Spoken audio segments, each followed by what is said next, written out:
Check 1 2. Check 1 2.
ceremony, and I just love seeing everybody, getting their, their diplomas and My doing all wife that is good stuff. January. We're gonna start the meeting. The best. Please stand, flag salute.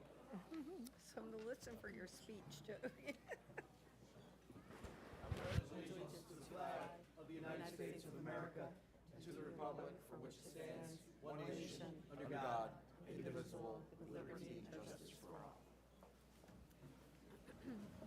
Roll call, please. President Xi, Here. Vice President Patel, Here. Ms. White, Here. Ms. Peng, Here. Mr. Romano, Here. Ms. Anjana Patel, Mr. Lugo, Here. Mr. Ronak Patel, Here. Mr. Errico. You have a quorum. Thank you. Opening statement. In accordance with the Open Public Meetings Act, 1975 C. 231 Sunshine Law, the Edison Township Board of Education has caused notice of this meeting to be published by having the date, time, and place thereof posted on the Board of Education administrative offices. Copies of these notices were sent to the Home News Tribune and the Star Ledger. Thank you.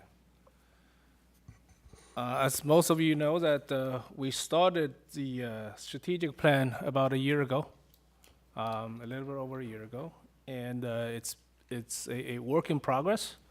And today we're gonna have a presentation. A part of the 5 pillars of the strategic plan is portrait of a graduate. So who is gonna present? I'd like to introduce Mr. Rick Cohen and Mr. Brian McGrath. Round of applause. You can applaud.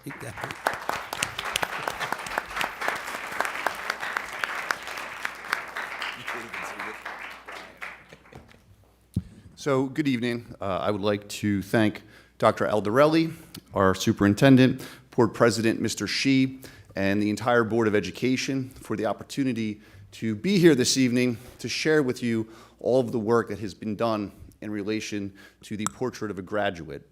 As Mr. Xi just said, approximately a year ago, the district engaged in this process of really reflecting on the work that we're doing and coming up with a strategic plan. So this evening, before we honor all these amazing students, we're going to take just a few minutes and share with you where we currently are. So a quick look back between last year and where we are now. An amazing group of people have come together to make this work a reality. We started with an action team last late winter into spring. That group assembled, and the purpose of that work really was to collaborate. On the right, on the slides, you'll see we have a list of the steps that we have engaged in. And I'd ask you to kind of go to those last 4. The process that you're about to hear about tonight is iterative. It began a year ago, and it will continue in perpetuity. There is no end to the process of refining what must be present in the education of every single graduate here in Edison.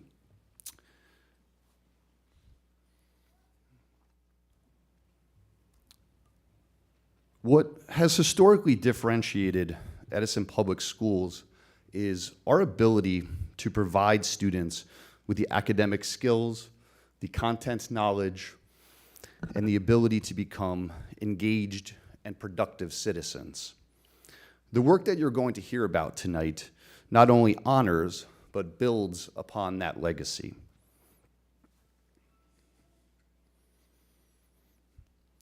I'm going to ask everybody here and everybody at home to engage in a little thought experiment, if you will. On the screen, there are these silhouettes of graduates. The folks in this room, the educators that come to this great school district every day, the parents, the students, we have a common shared goal, and that is to put all of these amazing students and all of the others that come to our school district in a position of success. But sometimes we talk about school systems and much is lost. We forget sometimes that behind every decision, every step are human beings. So the portrait of a graduate is not a singular outcome. The portrait of a graduate is the result of the school district listening and responding and coming together around what it is that students need. So I'd ask everybody to just look at those silhouettes and think about your own children, your grandchildren, the students in your classroom, nieces, nephews, those who you are responsible for educating or taking care of. When you think about those children, there is no singular outcome. There is no way that any person could come to this microphone and provide you with all of the ingredients of success. It requires the district to be fluid and to constantly change and to set a path that is aligned with what our students need.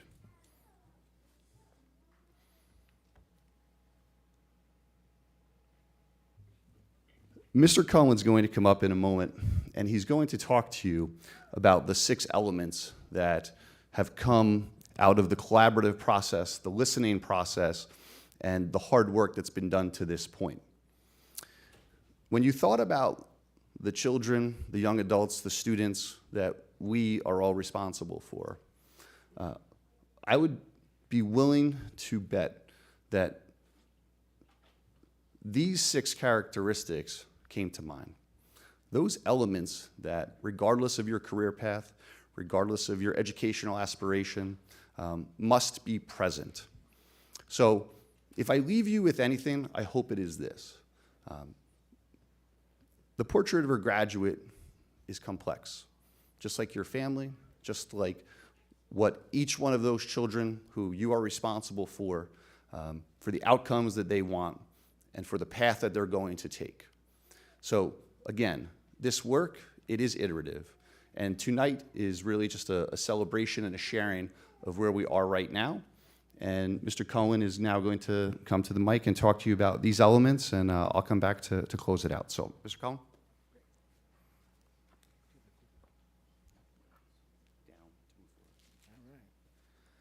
Good evening. I got to bring the mic down a little bit.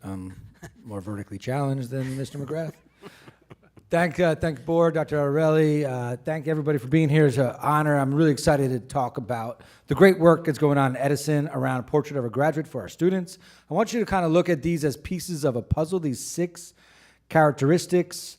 And each of these pieces or each of these characteristics are both core vital academic skills for success in the classroom, while they're also core and vital social and emotional learning competencies, which are key to success in the classroom and outside the classroom.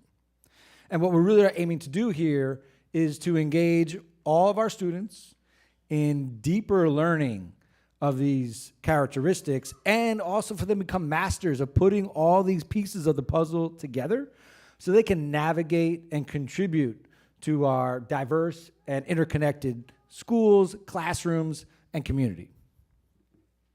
Oh, I went the wrong direction. You told me down, and I went up. Thank you. All right. Real quick, so we're going to go over the goals. We want to talk a little bit about the accomplishments and what's coming next of these goals. The text and the slides are going to be up on the website, and there's also great evidence of the work being done that I'll mention, or that's on the text of the slides, on our platform. So I'm going to let that do a lot of the heavy work. What I really want to talk about is some of the highlights of each of these goals and some of the work that we're really excited about that's accomplished and what's to come. So for goal 1 in communication of Edison Spoke, we've engaged students to give us some great ideas about how can we communicate best to your peers as well as to the younger students. They've given us some great ideas already, and we're going to use that to engage them in part of the communication, to take ownership of these characteristics, to model those. And we want to next get them involved in using some of the talents, the artistic talents that we have here in this room and in this district for our students to be able to express these characteristics and what it means to us and our community. For goal number 2, a lot of work to embed these portrait of a graduate characteristics into our curriculum and instruction across the board. We're super excited about the creation of Edison's own innovation process. in building this innovation process that all students can use to become innovators and create great solutions and contribute innovative ideas and solutions to problems in our community and in society. We are now have a tool that can be used in every content area, as well as in social and emotional context for every student to become a critical thinker and problem solving in any context. And so we're really looking forward to embedding this into our curriculum and instruction across our coursework so all of our students become masterful innovators and inquirers. I do want to give a shout out to Ms. Kate Gausman and a partnership with our pillar and the wellness pillar who talked about embedding executive functioning. They are, this one process has the cell competencies, the critical thinking and problem solving skills, the characteristics, as well as the executive function skills that everybody needs to be successful in school, especially in the workplace. Next for us will be to engage students' voice in the pathways that we want to create, the academies that are coming in the next 5 years to the district, which I'm really excited. I'll talk about at the end of this presentation is some really cool academies that we want to bring in.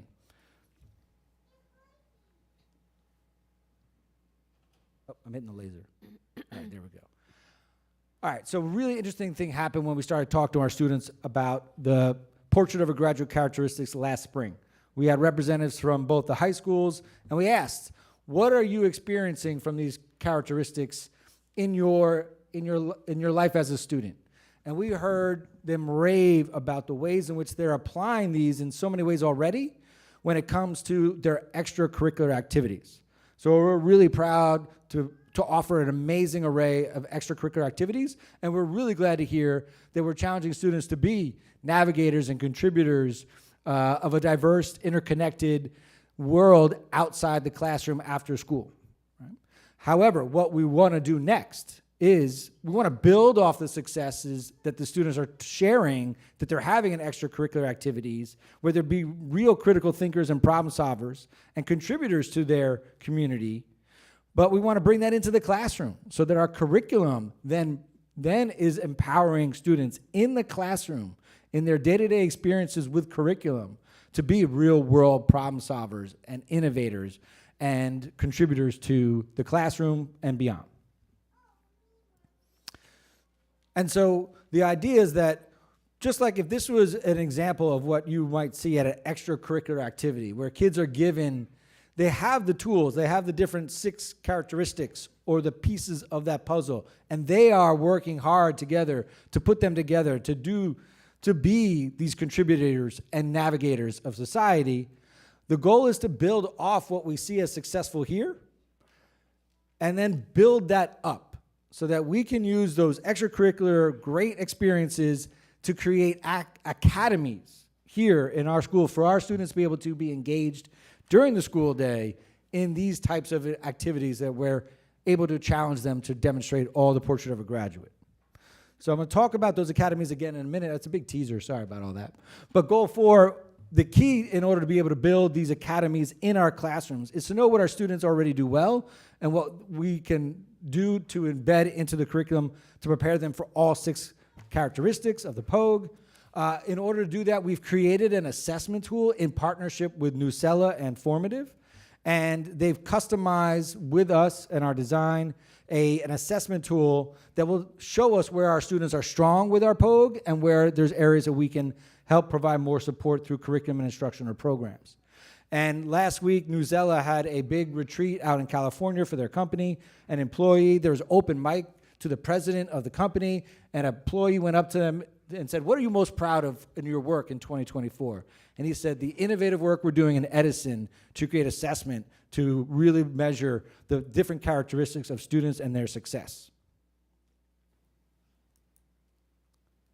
And then our 5th goal, student voice. We couldn't be more proud of the contributions that our students are making in terms of, what is it that's valued here? What is it that's working here? What is it that we need here? And so we've engaged them in talking first about emotional intelligence. They've demonstrated so much emotional intelligence in talking about emotional intelligence. They're very self-aware. They've shown a lot of great strategies for self-management. And next we're going to be talking to them about reading the room and social awareness as well.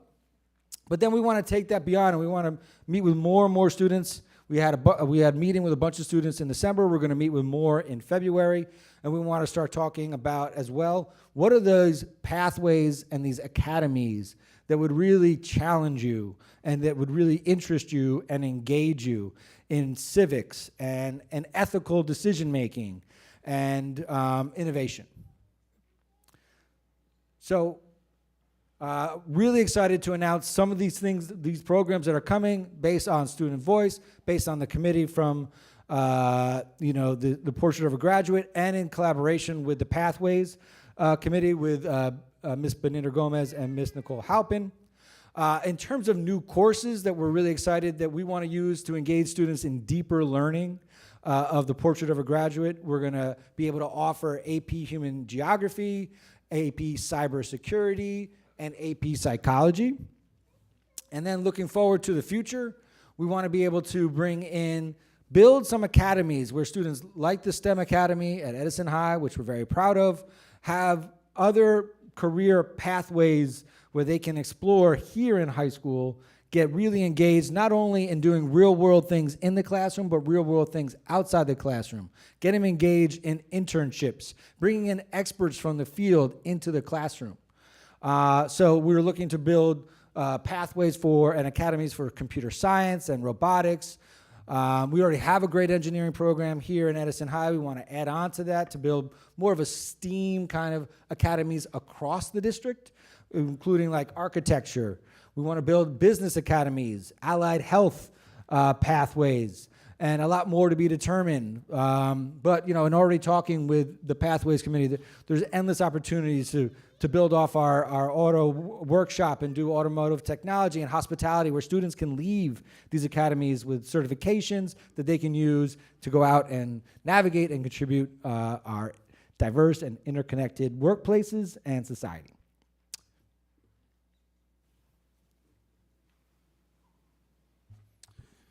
Thank you. To put a capstone on our presentation, there's a famous quote that education is not about filling a pail, it's about lighting a fire. And the work that we're engaging in simply hopes to understand our students, to position our school district in a manner that lights that fire. I couldn't have asked for a better transition.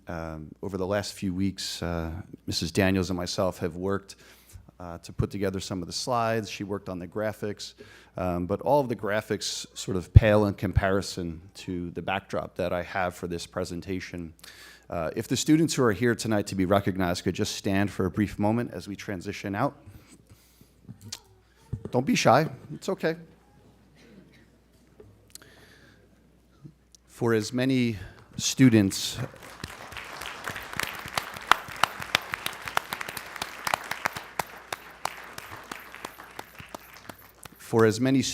as there are here tonight, and for the other 18,237 that I saw in Genesis today, this work is for you.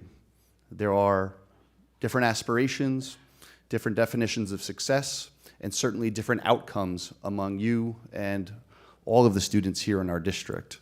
And this is truly what a Portrait of a Graduate is about. So tonight, we will honor you for your athletic accomplishments, for your academic accomplishments, for your leadership skills, for your musical endeavors. And this work hopes to build upon those and so many other skills that you have. So hats off to you. Thank you, Mr. Cohen, and thank you to all of you for allowing us to do this. And I'll now turn it over to Mr. Shi, and we'll begin. Thank you. Thank you, Mr. Cohen and Mr. McGrath, for your presentation. We're expecting some more down the road. All right, so today's meeting is one of those very exciting meeting throughout the whole year. Today we recognize the achievements of all these students, and that's what they presented, the portrait of students. This is example of some of those students that we try to develop. So next up, Dr. Ararelli introduce Mr. White. All right, thank you so much, Board President Shi. Ladies and gentlemen, one of the best board meetings of the month because this is really where the rubber meets the road in relationship to what we do as educators, school leaders, and a community. Right, we are here to share in our successes and the path that got us there, just like the presentation before us. So, without any further hesitation, to kick off Student Recognition Night, we have Mr. Tom White. Yeah. See it?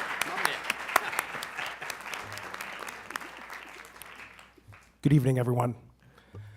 My name's Tom White. I'm Supervisor of Visual and Performing Arts. I'd like to take the time to welcome you all to our January Board of Ed Student Recognition Night. I want to take the time to thank the Board of Education, Dr. Aldarelli, and the principals who donated their time tonight to go speak. And we look forward to talking about really what's great about our district, and we're going to honor all the academic and athletic accomplishments from the fall season. We usually do 2 of these a year, so fall is getting covered right now, and when we do this again in June, that's when we're going to talk a little bit more about the winter and spring accomplishments. So without further ado, let's get this underway. First, I would like to introduce Principal of Thomas Jefferson Middle School, Miss Antoinette Emden.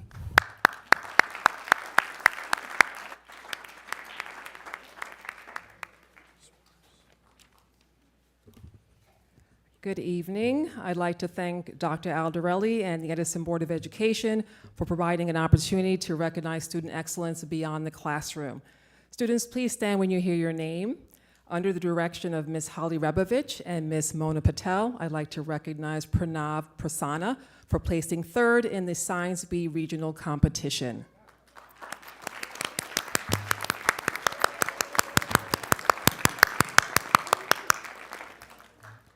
Under the direction of head coach, Ms. Fatini Kasoulis, I'd like to recognize the students of Thomas Jefferson Middle School's girls soccer team for winning this year's Edison Township Middle School Soccer Tournament. Students, please stand when you hear your name. Melina Allah Jabowen, Mia Blanchette, Manor Berkey, Gianna Espinal, Alexandra Fernandez Hernandez, Leana Gamon, Sanvika Govindaraj, Nikhila Gutha, Maleka Ilamahana, Amana Kibet, Raha Kibet, Lakshmi Koganti, Mai Lee, Alexa Ochoa Perez, Delaney Pelicane, Jada Peterson, Emily Prognolota, who also set a school record for 61 career goals, Zoimi Ramirez Encarnacion, Davija Sakori, Akshara Velakapudi, Akshaya Velakapudi. Congratulations to all students and advisors recognized tonight. It is my honor to introduce the principal of Herbert Hoover Middle School, Mr. McGrath.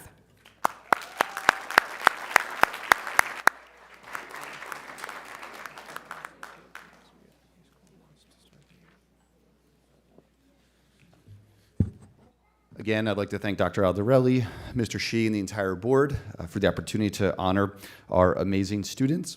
I would like to begin by recognizing the students on our boys soccer team for winning first place in Edison Middle School boys soccer tournament.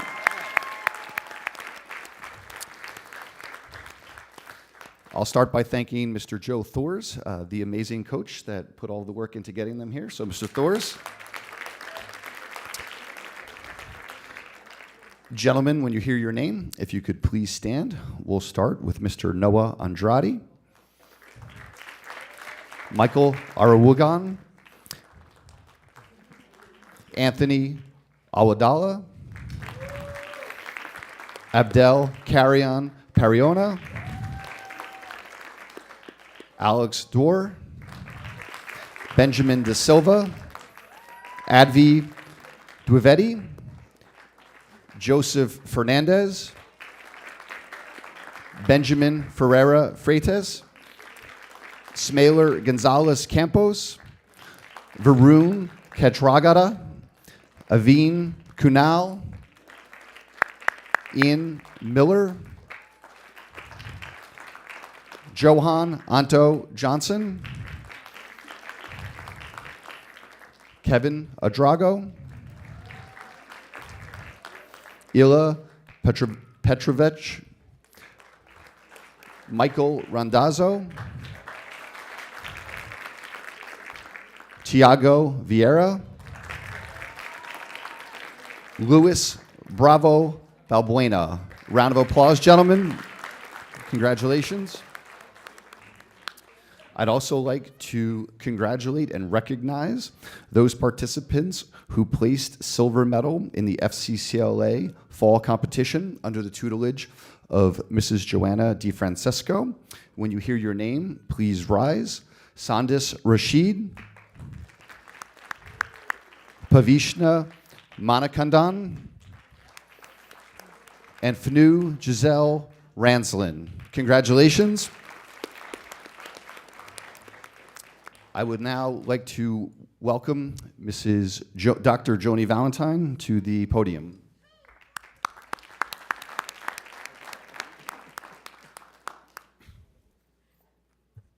Hi, everyone. Thank you for having us here tonight. It's always a pleasure to represent the John Adams Middle School students. They are jamazing, as you know.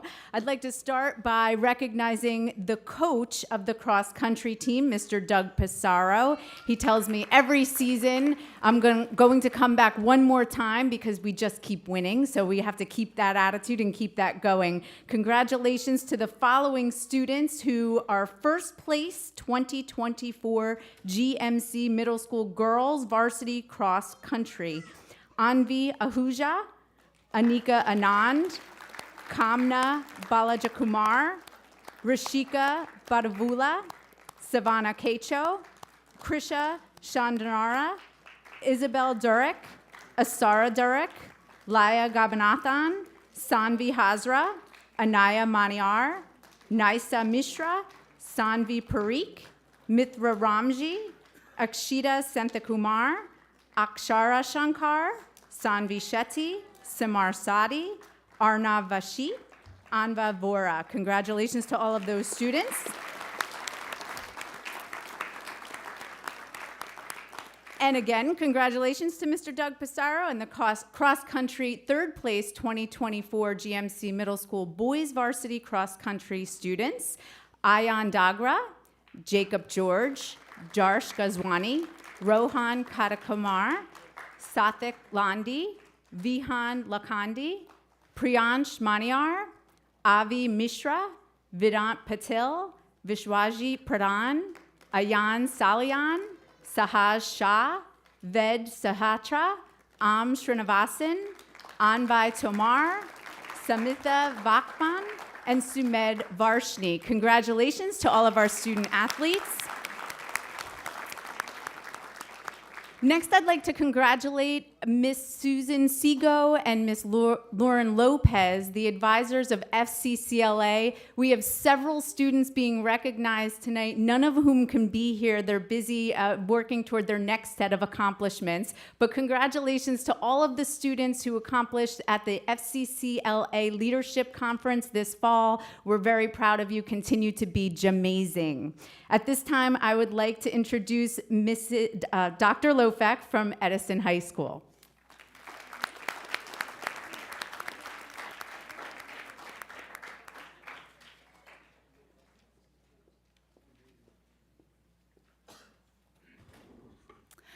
Good evening. I am honored to be recognizing our outstanding students and all the accomplishments they have achieved so far this year here at the home of the Eagles. Our accolades begin with our FCCLA students, led by advisor Ms. Megan Reeves. As you hear your name, please stand up.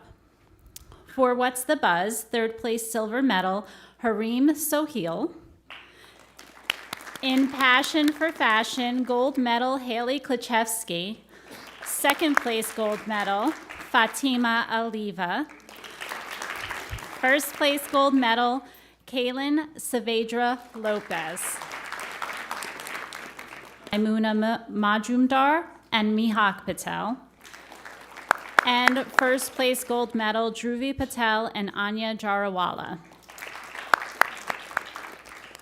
For Financing Your Future, silver medal, Ashi Tamboli, Ria Pathik, Kaya Patel, Pragya Bhatia, and Dua Majid.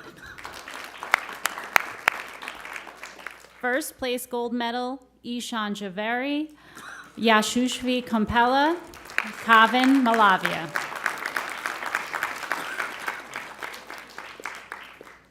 For Cupcake Challenge, silver medal, Stuti Shah, Karishma Kali, Gauri Chandrahasan, and Jessica Vivina Ravakumar. Gold medal, Avril Bravo and Ana Santizo Gonzalez. For Cultural Food Fusion, silver medal, Jenny Cyprian and Ashlyn Gordon. For Career Search, first place gold medal, Hasini Vumaji, Mahita Devarakanda, and Akira Kasita. For Circle Time bronze medal, Lovin Levin. For Community Counts gold medal, Rucha Deshmukh, Annalise Dantes, Tamsil Momin, Nurmit Boyer, Sarvesh Premkumar, and Rishikesh Venkateshwaraja. And finally, for Battle of the Budget gold medal, Stuti Shah and Faiza Ahmed. As you can tell, our FCCLA has been busy this year. Our athletics teams have also enjoyed great success this year, and I'm going to ask our athletes to stand as I say their names.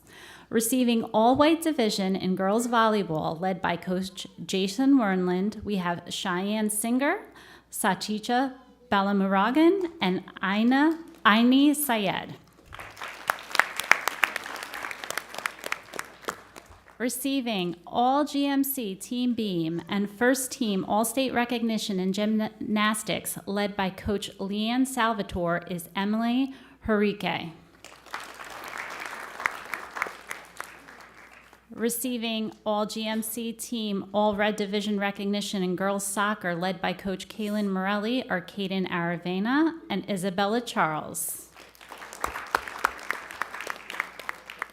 In boys soccer, led by Coach Steve Rubin, receiving recognition for all-white division and All-State Coaches Association are a pair of talented siblings, George Costas and Emmanuel Costas, with George also making the all-GMC team.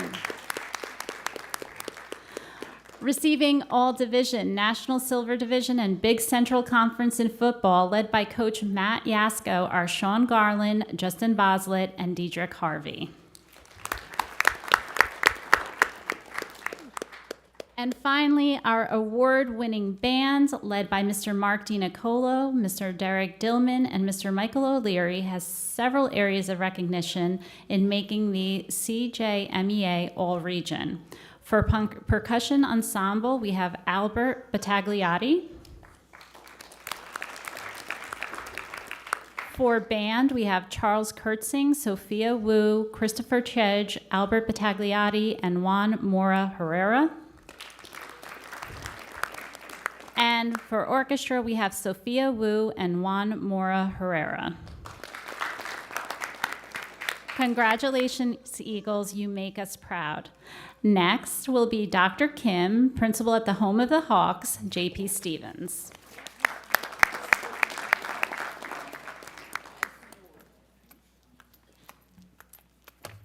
Good evening. I'm very proud to be here tonight. Thank you so much to the board and Dr. Aldarelli for this opportunity to recognize some amazing student athletes, musicians, artists, and all around just amazing students. So I have a pretty long list here, and I have been practicing the names, so let's get started. We're going to start with our athletic department, led by Coach Mick Mullen. We are going to recognize from boys soccer, all GNC conference, Tanish Chathan. Also from boys soccer, the all-white division, Tanish Chathan, Ishan Manu, Abhishek Narkidi. Led by Coach Weber, we're going to recognize from girls volleyball, the All Red Division All Conference, Sophia Wang, Amy Han. Led by Coach Jeswaldo, we have girls soccer, All White Division, Jaslyn Chen, Sophia Cesari, Neha Thota, Kristen Whitney. And from the All GMC Conference, Jaslyn Chen. Led by Coach Ravito, we have Cross Country All Red Division, Sahil Nambiar, Sara Nehar, Arya Sinha, Sanvi Shah, Prisha Kulawati, and from All GMC Conference, Tanvi Anamraju.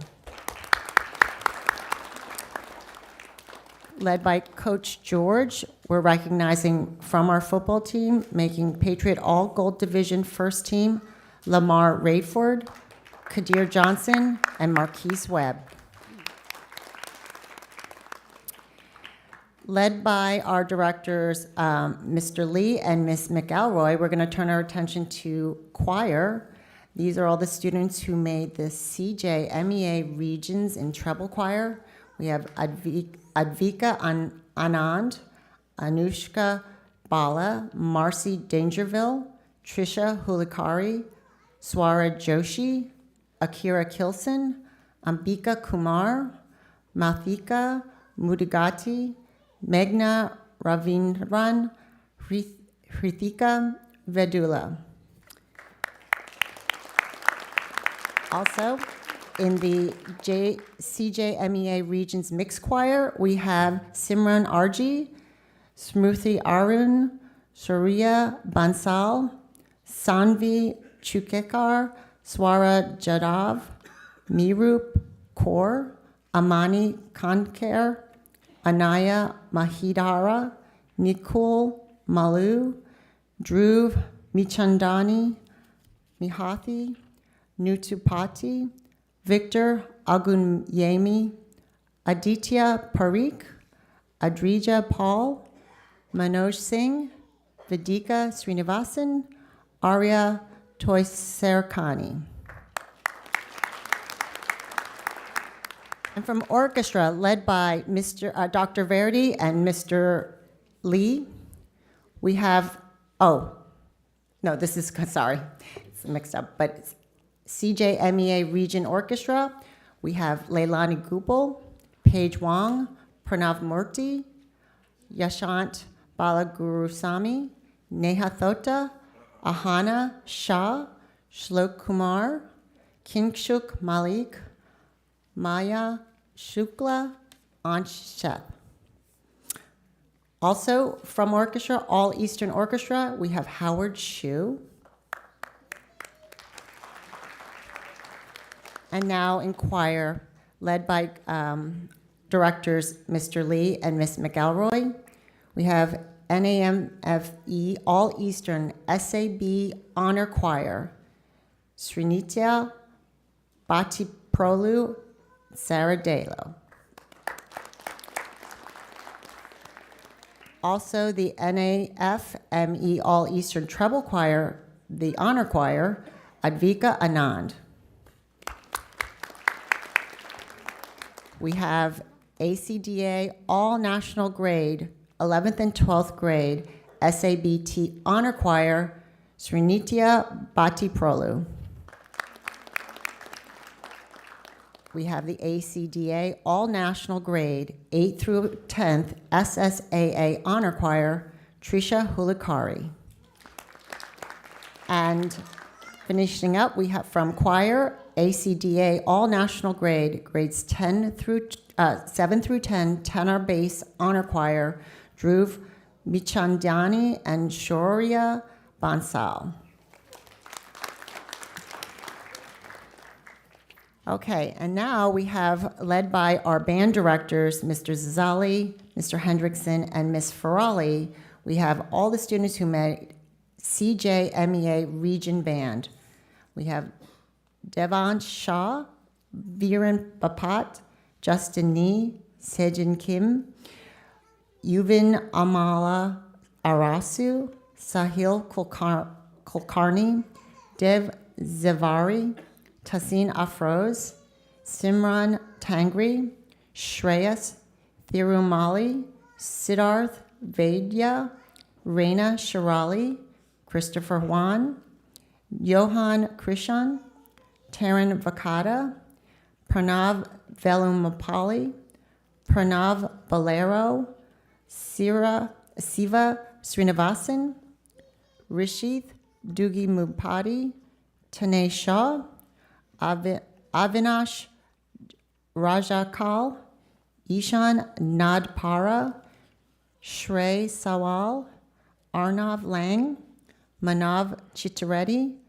Nicholas Alkadi, Mahir Tadpari, Adwat Kulkarni, Devrath Puthur, Mehabpreet Kaur, Brinmeet Soin.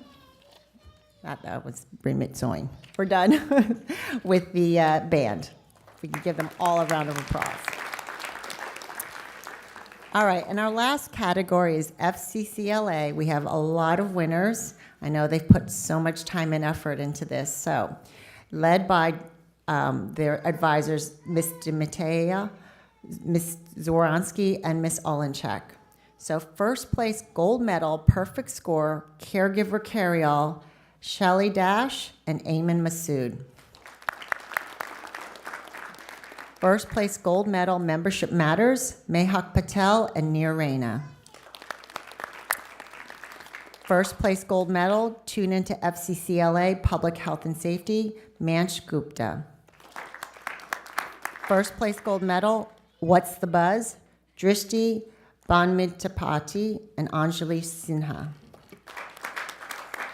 Second place gold medal, FCCLA Chapter Spotlight, Jenna Trotman, Druti Patel, Sanya Talwar. Second place gold medal, Interior Design Challenge event, Sia Patel, Jayotika Akulu. Second place gold medal, Illustrated Talk, issue that impact children development and education, Kritika Manwani, Neha Nirgudi.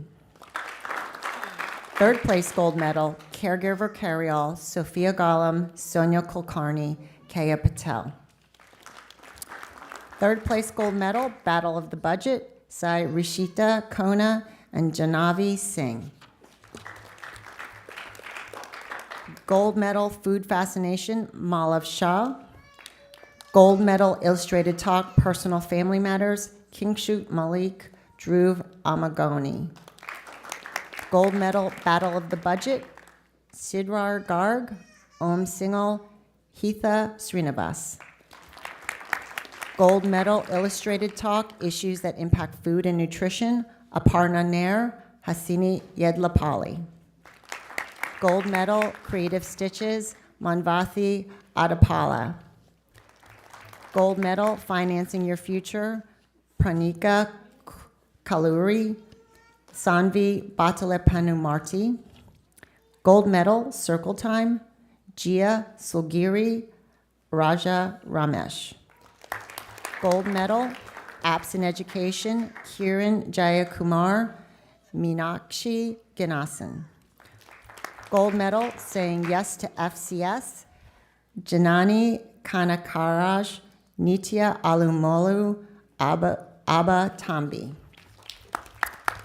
First place silver medal, What's the Buzz?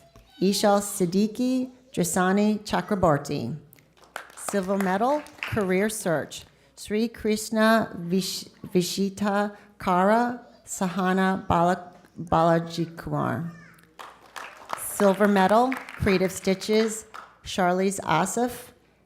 Silver medal, Financing Your Future, Neha Panchangmath Anya Shetty. Silver medal, T-shirt Expressions, Anvita Singhal, Avada Bade, Shivali Sood. Silver medal, Career Search, Vanshika Kothamasu, Anya Shah. Bronze medal, Cupcake Challenge, Ria Kotasaran, Emma Desa. And our last category, bronze medal, Community Counts, Pranav Rayakota and Pranav Coach Carr. Let's give them all these amazing students, another round of applause. They've worked incredibly hard. Okay.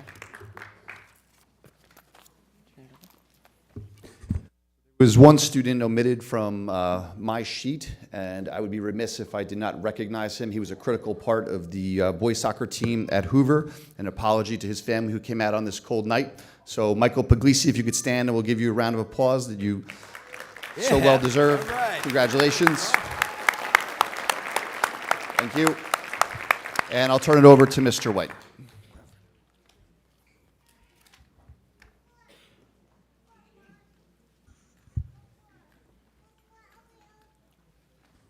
All right, how about one more rousing round of applause for all of our students who received the recognition tonight.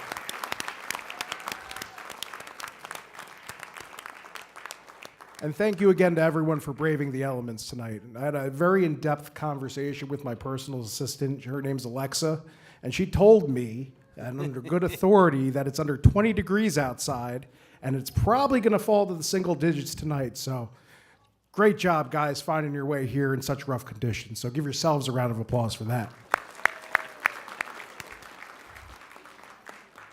And this concludes our recognition night ceremony. Congratulations to all of our students being recognized this evening. And I would like to return the meeting to our Board of Education President, Mr. Jerry Shee, to begin tonight's business. Thank you again. Thank you, everyone.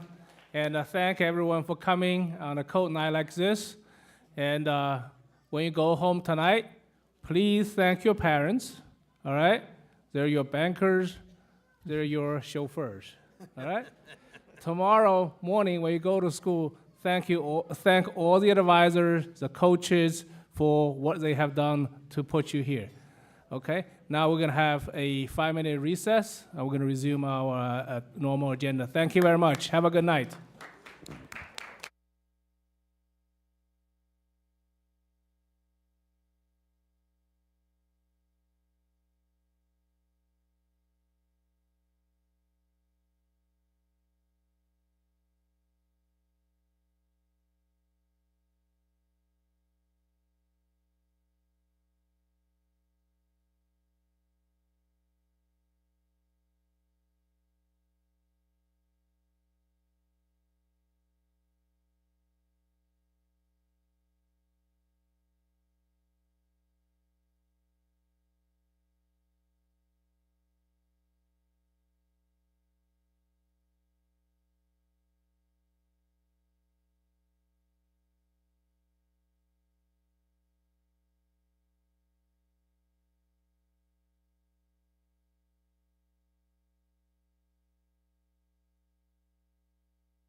We're going to resume our meeting.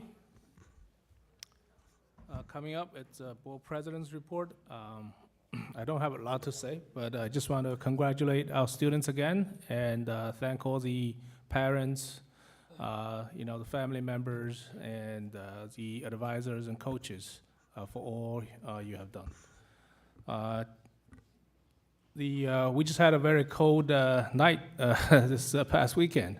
And I think overall that our grounds crew did a decent job cleaning up the snows. There are probably still a couple of spots here and there in the parking lot or in the sidewalks. If the principals or the building leadership see something that needs to be additional work needs to be done, please let Mr. Colibus know. So we're gonna go and make it better, right? So, Superintendent's report. Great, thank you so much, Mr. Shi. Members of the Board of Education, ladies and gentlemen, pleasure to be here this evening. It is extremely cold out right now, just a reminder of how cold January can actually be, and looking for warmer weather coming up this weekend. So I have just a couple brief comments. Tonight, as you can see on the resolution on the agenda, we're not only recognizing our students, but we're also recognizing the volunteers that are up on this stage currently. It is Board Recognition Night. We are celebrating this month in honor of the Edison Township Public Schools Board of Education. We honor our current members of the Board of Ed for their exceptional dedication, their vision, their tireless work ethic, without compensation, right, except for the great things that we do for the community. But most importantly, their commitment for shaping the future of for the students and staff here in Edison Township. Through your selfless public service, each member has worked in the best interest of our students, advocating for educational excellence. The board's leadership exemplifies the true meaning of public service, and we are so proud to stand with them in support of our community's most valuable resource, and that's our children. I would be remiss if I did not mention that the work that we have and the work product that we have presented here today is not only the work of this board, but previous boards also that have established a legacy and have done a great job in moving forward and providing continuity so that our students are the beneficiary. So I know I speak for all members of our organization in the community. We thank each and every one of you for your service. It is an absolute pleasure to work alongside of you each and every day, and I truly mean that, and I thank you. Great. And just a couple more highlights too. Just some accolades, as we're celebrating student success. Mr. Zazali reached out to me over the weekend. I think a couple of us were copied on that email too. We're happy to announce we have 22 of our band students that were accepted to the New Jersey All-State Band. These students have the honor and privilege of performing at the NJPAC on Sunday, February 23rd at 3 p.m. Congratulations to them. Congratulations to Mr. Zazali, keeping that program in the utmost, with the utmost reputation that it's preceded. So it's great, and congratulations. I had the opportunity to get out and see some winter sports last week too. I've got a couple coming up. I was actually at the the crosstown games for girls basketball varsity. Great game between Edison High and JP Stevens. And then we went to the home of the Eagles for the boys varsity game, which was also a good game. Great to see school spirit in there. And although they're competing against each other, we still are one Edison. And it was great to see everybody in the audience at that time. A lot of camaraderie, a lot of laughs, and great sportsmanship exhibited by both sides. Another piece for the Board of Education. As you're aware, we've initiated a Superintendent's Advisory Council. We had overwhelming number of students apply, and it was tough to kind of siphon through the many great applications that they've done, resumes, interviews, the whole 9 yards, statements. So we accepted everybody in this first year. We actually have a total of 55 students from both schools. I'll be meeting with them on the 27th on multiple topics, just to echo what Mr. Cohen had said before in relationship to the Portrait of the Graduate. We want to hear their voice in relationship to their overall academic experience here, right? Anything from academic rigor to, what they like to eat. As well as the access they have to extracurricular and co-curricular activities. I think it's going to be an excellent exercise. It'll provide me with information, right? My day-to-day, is usually not with students. I try to get into the schools as much as I possibly can, but this will actually give me a little bit of insight into what's going on. And they're high school students, and they range from grades 9 through 12 on both high schools. So I'm really looking forward to that. Next week, we are off on Wednesday. I would like to wish everybody a happy Lunar New Year for those that are celebrating it. And upcoming events between now and the next Board of Education meeting, we do have Parent University. Sign-ups, I think, are currently out right now. We sent out advertisements, and I believe February 12th is in the works. Perfect. We'll be sending those out in the works, but it will be a correspondence. Be on the lookout for that. It's sure to be a great partnership between school and the community. And without any further ado, I will turn it back over to Board President Shi. Thank you, Dr. Alderelli.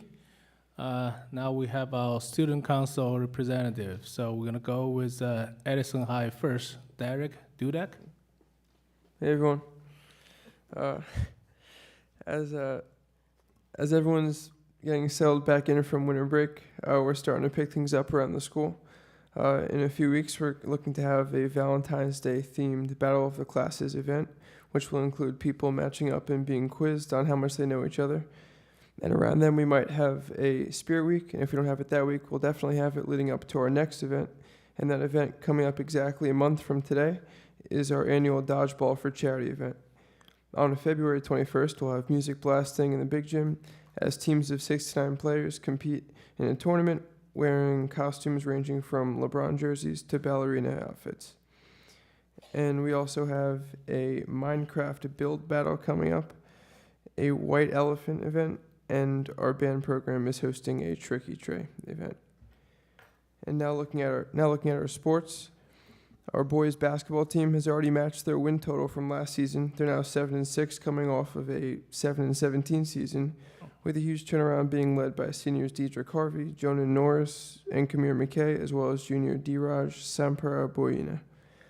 The bowling team unfortunately just took a loss to Old Bridge today in a game that I just got back from. However, the team has a record on the season of 12-3, going undefeated so far in the white division, and clinching the division title last week. Tomorrow's the boys bowling team's second to last regular season game, and it'll be against JP Stevens as the South Side looks to go for a season sweep. The girls bowling team is 8-5 despite a roster of mostly underclassmen, and the wrestling team is 7-6, including some blowout wins over St. Thomas, North Plainfield, and Piscataway. So lots of sports success going around this winter and plenty of fun events to look forward to as we get through these cold months to start the year. That's it. Thank you. So I'm not going to put you on the spot. I hope Dr. Alderelli is going to get it from the student advisory as well. I heard Mr. Ross implemented a new cell phone policy in Edison High, right? So I hope that we can hear some feedback, from our students. And you don't have to answer my question right now. I left my business card to you, so feel free to reach out. Okay. Okay. Got it. I will. Thank you very much. All right, now we have J.P. Stevens, the president, Sanvi Budigam. Good evening, everyone. My name is Sanvi Budigam, and I'm one of the co-presidents of the Student Council at J.P. Stevens High School. So as we enter the second half of the school year back from winter break, students are back in full swing with classes, clubs, and a variety of events, which I'm excited to share with you tonight. To kick off the new year, JP hosted a Model UN conference on January 4th, where students showcased their diplomatic and debating skills while engaging with global issues. Looking ahead, we are excited for several upcoming events. The Student Council will be hosting its JPS Family Feud on January 31st, where grades will face off in a fun Family Feud style game night, and I'll be dressing up as Steve Harvey, so you won't want to miss it. And I know you guys all want to come, and I'm glad to share that it's free for everyone to enter at 3 o'clock at John P. Stevens, January 31st, and I hope to see you guys there. Furthermore, on January 24th, the Key Club will be hosting their winter dinner, and on January 28th, the Chinese Culture Club will celebrate Lunar New Year with a spectacular exhibition. This includes a performance of the traditional dragon dance, complete with a large, intricate dragon costume, which you will not want to miss. In terms of sports, our boys bowling holds an impressive 10-3 record, and our girls bowling team is dominating with an incredible 11-1 record for the season, and both of these teams deserve recognition for all their hard work and accomplishments. And as always, it's an honor to represent JP and share all the amazing achievements. Thank you. Thank you. I also left a business card for you as well. Thank you. And there's a new bathroom policy in JP. I want to hear feedback from you. Again, not going to put you on the spot, so feel free to reach out. All right? Thank you very much. So you guys are more than welcome to stay, but if you want to go home and get your homework done, feel free. All right? Thank you very much.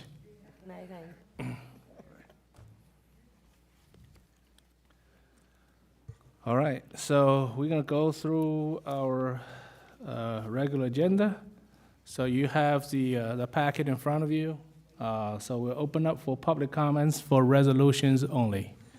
Public comments for resolutions only. Anyone? Oh. Sit in the front. No, I can sit in the front. So I can save a couple of seconds.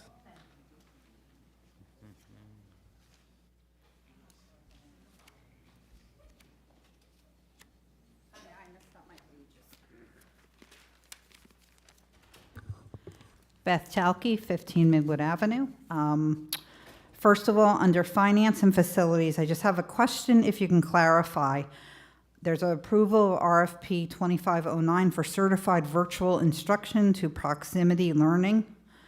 Exactly what is that? And also on the page prior to that, where we have the monthly financials and minutes, there's a whole box. It says administrative file attachments, and it's got everything there. But if you go on the computer to look for it, it's not there. So what exactly is that? I know we have the file attachments for December 17th, 2024 minutes, but nothing else is there. So do you board members have it up there? Do you know exactly what it is? And I can't tell you what page number it's on because we don't have that. Okay. That's it. Thank you. If you can clarify those two. Thank you. All right. Dr. Arorati? But if I take proximity learning? Yeah, sure. Okay, perfect. Yeah, so as you're aware, we're in the midst of the largest national teacher shortage that our profession has ever seen. And although we pride ourselves on locating the very best talent, those very difficult spots from a certification standpoint, world language, high school and middle school special education teachers that require dual certification, especially in those content areas. Sometimes they're a little bit more difficult to find. And so what we do is we, number one, exhaust it through a search. Number two, we put a substitute in there, but there are limitations for length and duration in relationship to how long you're actually allowed to have a sub in the classroom. So in the interim, what we do is we utilize what's called proximity learning, and that's a virtual learning platform where it is a certified teacher in the area of certification. It's done virtually, right? So they could be in the state of New Jersey, or they could be a certified teacher in the state of New Jersey that no longer works here, but is, living in Florida, where it's currently a little bit warmer right now, and teaching world language. We do that as stopgaps until we find somebody that's permanent. But we have met with a lot of success with that. There is obviously, the greatest benefit is having a teacher in the classroom at that time. But proximity learning is a virtual learning platform that we need to utilize in the event that we're not able to find, a properly certified teacher. And then the minute that we do, we terminate their proximities appointment, and we move forward with the very best that Edison has to offer. Thank you, Dr. Alderelli. Mr. Toth? Yep, sure. So the section that you're seeing with the attachments, so the board has, each of those attachments are provided to them when they get access to the agenda ordinarily 2 days before, so they can go through, and it mimics exactly what the resolution says, the financial reports being board secretaries, treasurers, bills lists, so on and so forth, so they could review those items. And if they have any questions, they could reach out to Dr. Alderelli or I prior to the meeting. Thank you. Any other, yes, Joyce.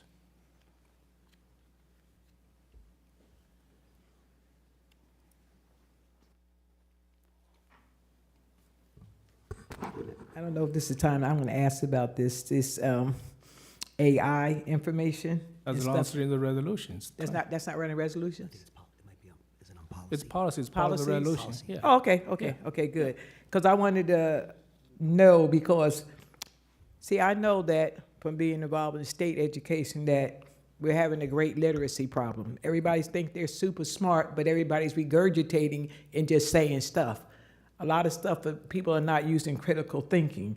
So I'm quite asking a lot about it, because I think AI hinders the ability for you to critically think.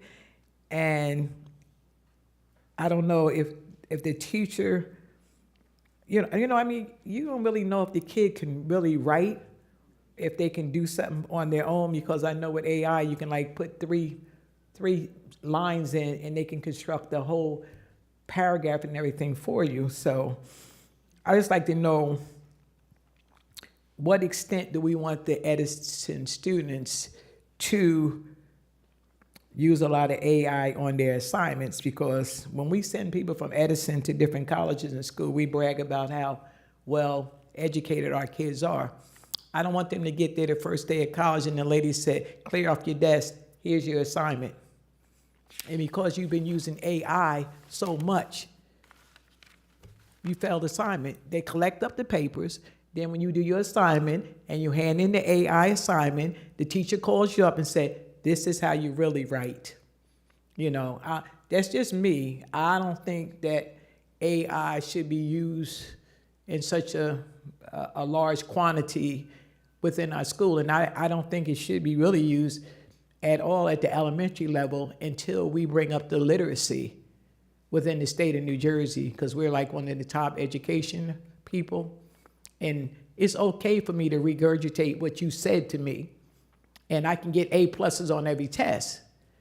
But how is it with my critical reading skills? How is it with my critical writing skills? It just bothers me because I'm with literacy. Thank you.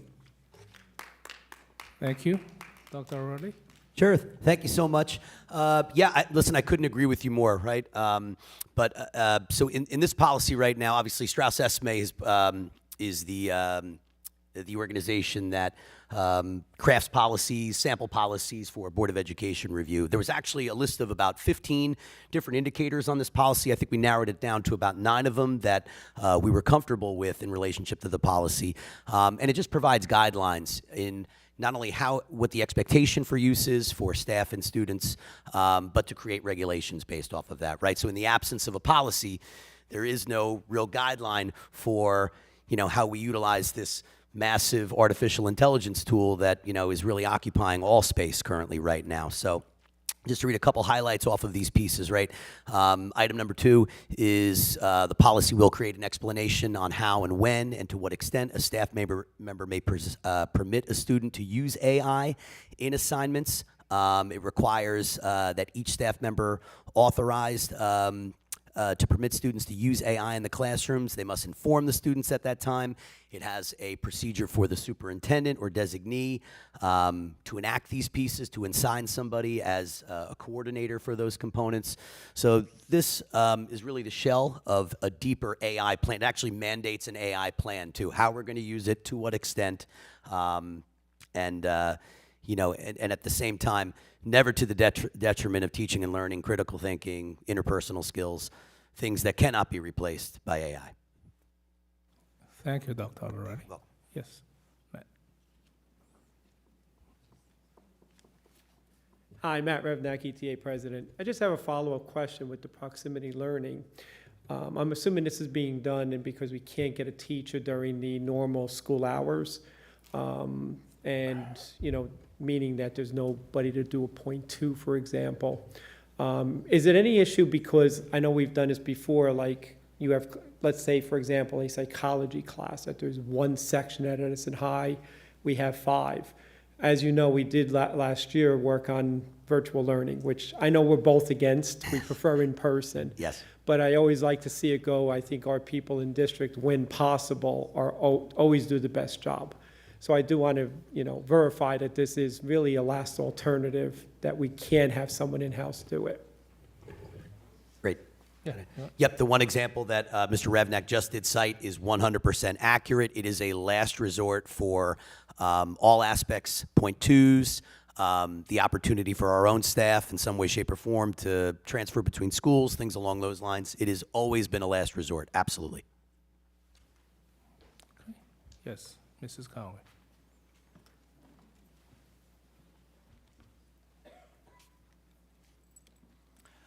Elizabeth Conway, 20 Netherwood Circle. I have a question as a follow-up to what Joyce brought up on the AI.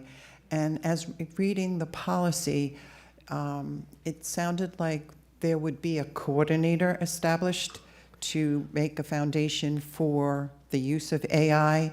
Would that be another position, or somebody within the district would be given an additional with a stipend? Or it would just fall in their job? That's my first question. Great. You want me to say my second Questions? one? Any other questions? Okay, the other policy regarding the board members' use of social networks. This is going to be a hot year coming up with a mayoral contest and a governor's contest. And I know in the past, sometimes we neglect to remember that we're board members, even if you stand there and say 20 times, I'm speaking for my own personal voice. Well, you lose kind of your personal voice once you take your seat up there. So they don't really pay attention to the fact that Ginny is Ginny White, that Ginny is not Ginny, the Board of Ed member. So I think each and every one of you needs to be extra careful, especially this year with the politics that are going on.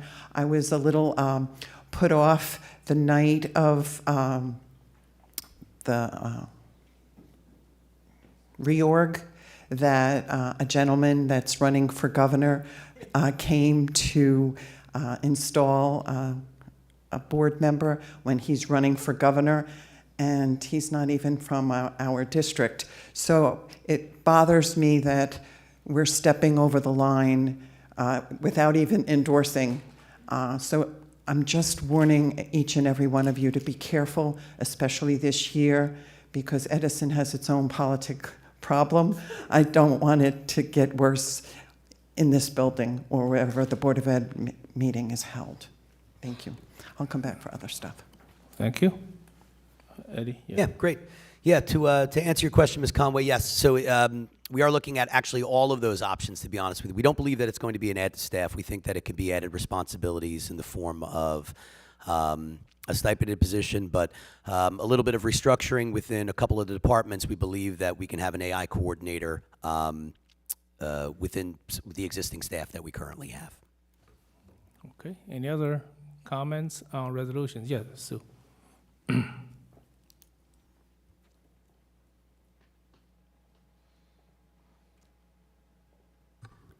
Susan Campione, 8 Schiffer Court. Just a quick question on the support staff, the use of personal cellular telephones. The last paragraph, it says, in the event the support staff member has an emergency requiring immediate attention that requires, and then everything is crossed out. What's it supposed to say? Any other questions? That's it. Okay, Dr. Alderelli? Yep, let me just bring that one up. Okay. Just give us a second to bring it up. Which policy number is that? 4432?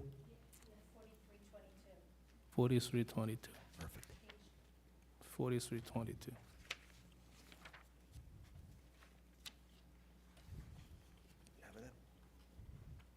No, I can't bring it up. Hang on one second. It's the last paragraph. There's some bolded, I guess, new language, but then, like, it leaves off half the sentence at the end, because everything else is crossed out. Yeah, so that it's in reverse, and electronic that the stuff that's in bold actually supplants that in the bot. Yes, so the electronic communication by the support staff member on a non-school related personnel matter using a personal cell phone or other personal communications devices shall not be made while the support staff member is performing assigned district responsibilities. In the event that a support staff member has an emergency requiring immediate attention that requires such a communication while performing assigned duties. I'm not sure why that's crossed out. Oh, it shouldn't yeah, be it shouldn't crossed be crossed out. out. Yeah. Okay, Yeah. thank you. Yep.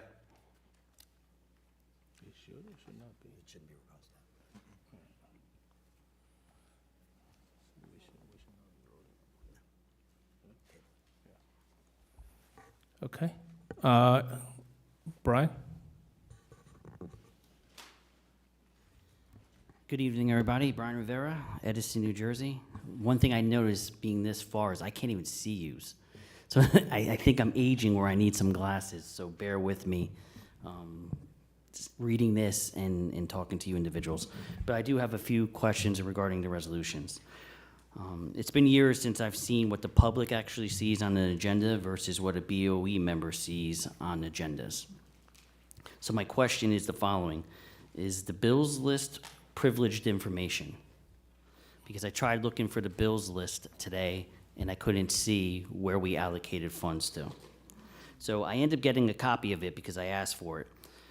If the public does not have access to this, I asked myself why the public is not provided with this information. The bills list tells the public how their money is being spent and to whom. Does the board agree with it? I hope you do agree with it. In my eyes, that's true transparency. Don't you all think that the public should know how every cent is spent here?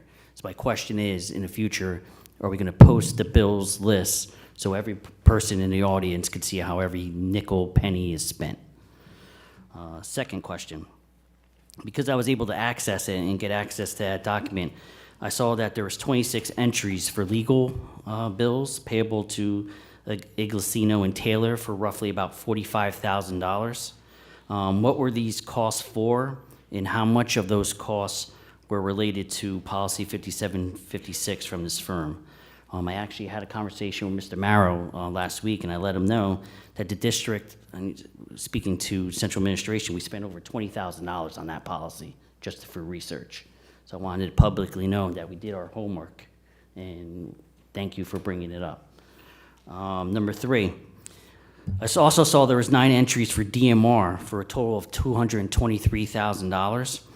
There was a charge by them as per description was labeled the ISPA for $25,732. What was the scope of that project? Why are we paying them that $25,000? And then finally, I also saw a bill from Mass Masonry. The bill was for a retaining wall for James and Monroe for about $41,000. My question is that part of the bid for the concrete service? I asked because I do not remember seeing the retaining wall building on that bid package, so I was wondering if it needed to be bid it out. So those are my 4 questions. Thank you. Thank you. So let me answer the first question. The bill list, it's not privileged information. I don't know why it's not published. And there's nothing to hide. Nothing to hide, okay? As far as the other 3 questions, I'm gonna let Eddie and John answer those. But remember, those were the expenses occurred when you were on the board. Go ahead. Yeah. No, like I was going to say, Mr. Rivera, you have some pretty detailed questions in regards to the bills list, right?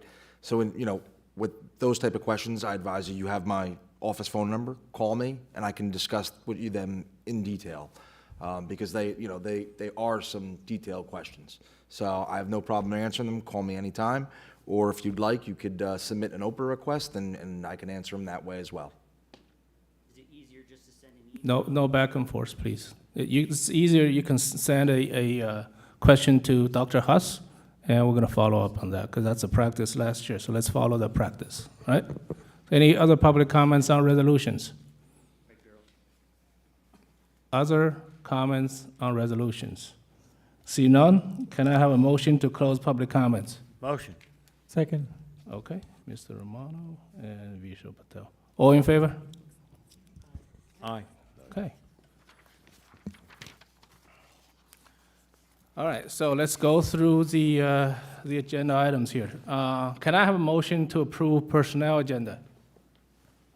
Motion to approve personnel agenda. Ladies Second. first. I'm sorry. Jeannie? I apologize. And Shannon.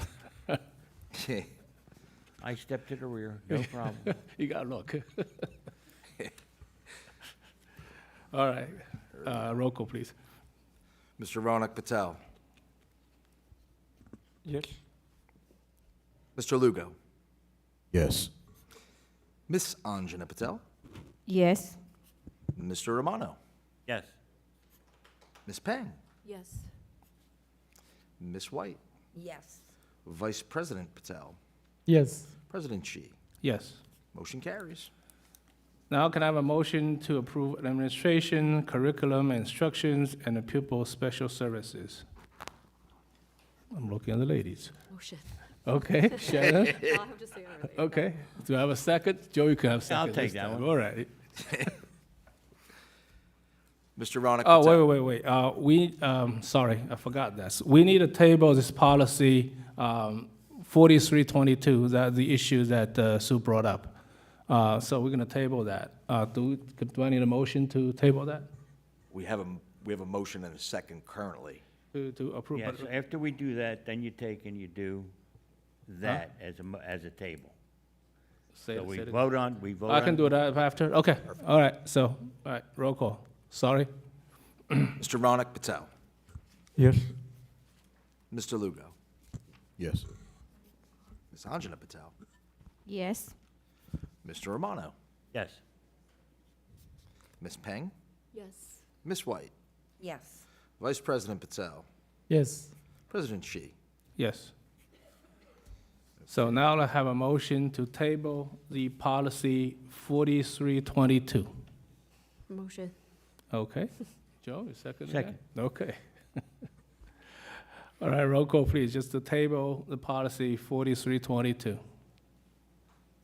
This is Mr. Ronak Patel. Yes.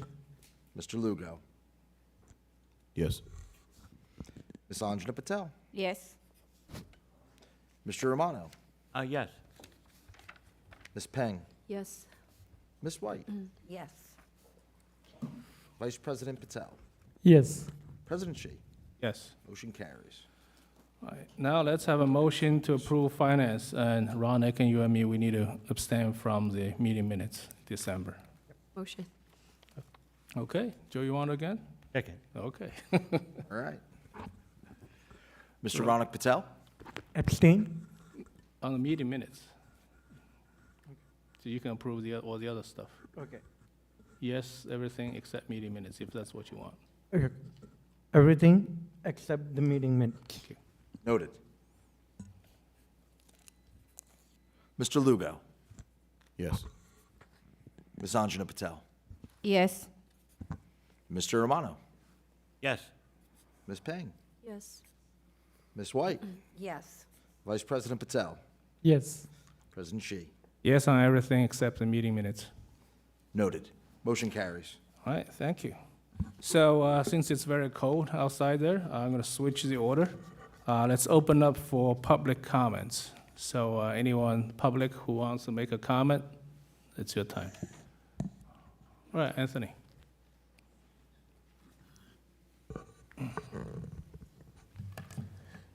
Anthony Mara, 5 Coleto Court. I'm here speaking about policy 5756. The LGBTQ agenda is wrong. It has always been wrong. The truth will have its day it will have its day. You can't deny truth. You can't suppress it time and time again. It will have its day. And in fact, we have a new sheriff in town. His name is President Trump. He's already issued an executive order declaring that there are only 2 genders. I sure hope that trickles down to the Edison Board of Ed. That agenda, the LGBTQ agenda, is doing serious harm to our children. They're children, and they're making life-altering decisions, and all we do is say, well, it's your choice? Really? They're taking hormone blockers, they're having surgery, altering their reproductive organs, and all we do is say, well, it's your choice? Really? My gosh.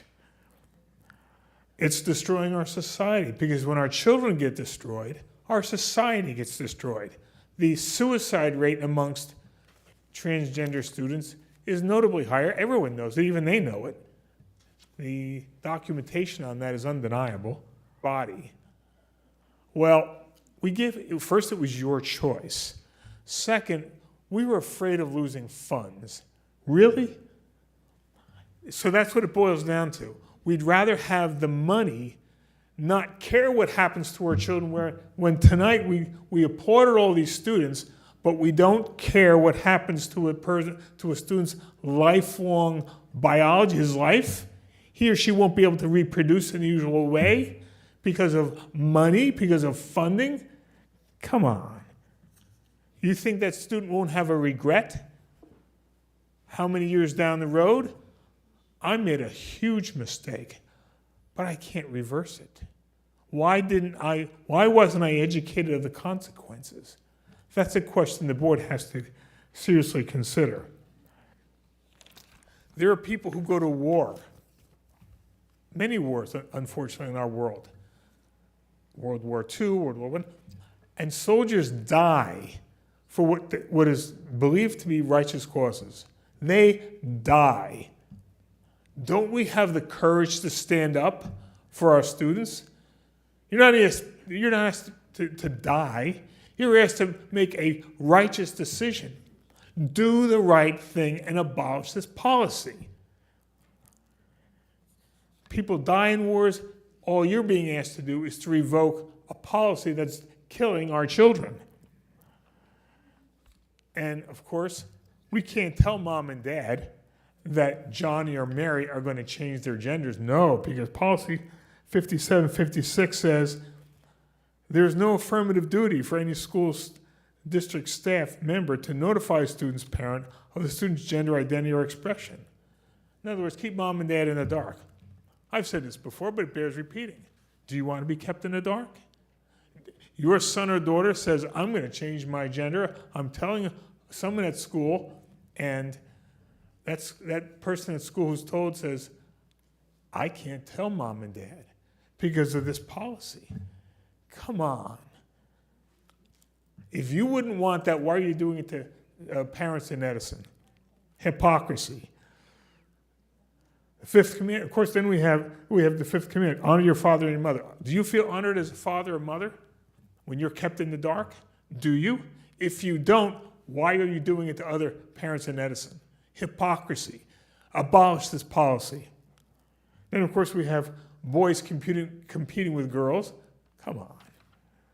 That would have been a joke in my day. Now we have to fight to keep it.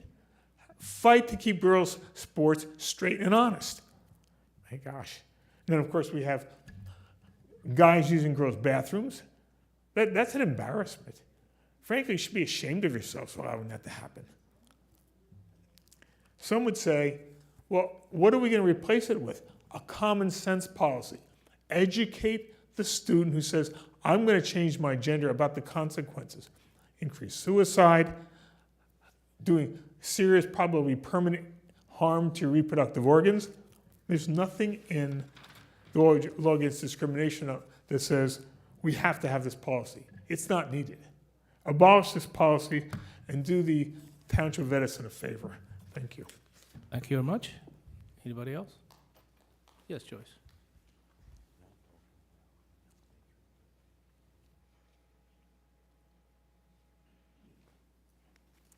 A question for you guys. Are we teaching civics in school? Did civics come back yet? It came back? Because, see, when I went to school here in Edison, we had civics, we had metrics, all the stuff these kids need to succeed. Over the years, this stuff has been leaving the school. And another thing I like to say, and you know, you guys probably get upset too. What I get upset is when I see all this disinformation about what goes on in the classroom. I've been in a school system for over 40 years. And these people tell me what's happening in the classroom. I'm like, I've been in there for all them years. That's not true. That's not really what's happening. And another thing I was talking about it with people, they said, oh, you don't know CRT. CRT, that's something that's taught at a Harvard Law School. But, you know, that's what I'm talking about. That's what people are talking about. Like she said, piggybacking off of not bringing politics into the school and not allowing other people, I don't care if they're mayors, council, I don't care who they are, don't have them come into school spreading disinformation, because I don't think it's fair to the parents, nor is it fair to the children. I think we should, that's why I screamed about literacy. Because I'm gonna tell you something, there's a lot of adults, whether you know it or not, who are unable to process information properly, you know, and so they get disillusioned by different things. So when they hear different things, they tell it to you, and you said, well, that's not the sentence I said. You didn't process it or comprehend it correctly. And, you know, that's the only thing that really bothers me a lot. And last but not least, cursive or script, whatever you call it, because I want our students to be able to read historical documents. Are we doing that in elementary school now, or so the kids can like sign? I know the checks come in the mail now, I know, but sometimes you may have to sign something. You know, that's really important. So, right? Third grade, we're making sure we're doing in the third grade? It came back. Okay, good. A lot of stuff, I worry about it because I'm glad it's coming back, because then now we're back to full education again. Thank you so much. Hey, thank you. Dr. Already, you want to try? Yes, civics is alive and well in Edison Township. It's embedded not only in our dedicated classes for history at the high school level and the middle school level, but also taught all throughout, even in the beginning of kindergarten, right? When we're being self-aware and we talk about what it's like to be a good citizen and a good friend and all of those pieces. So at the elementary level, subtly embedded, and then as you get into the upper grades, third through high school, you get a full dose of civics. Okay. I think that's right. All right. Anybody else? Yes, Mrs. Conway.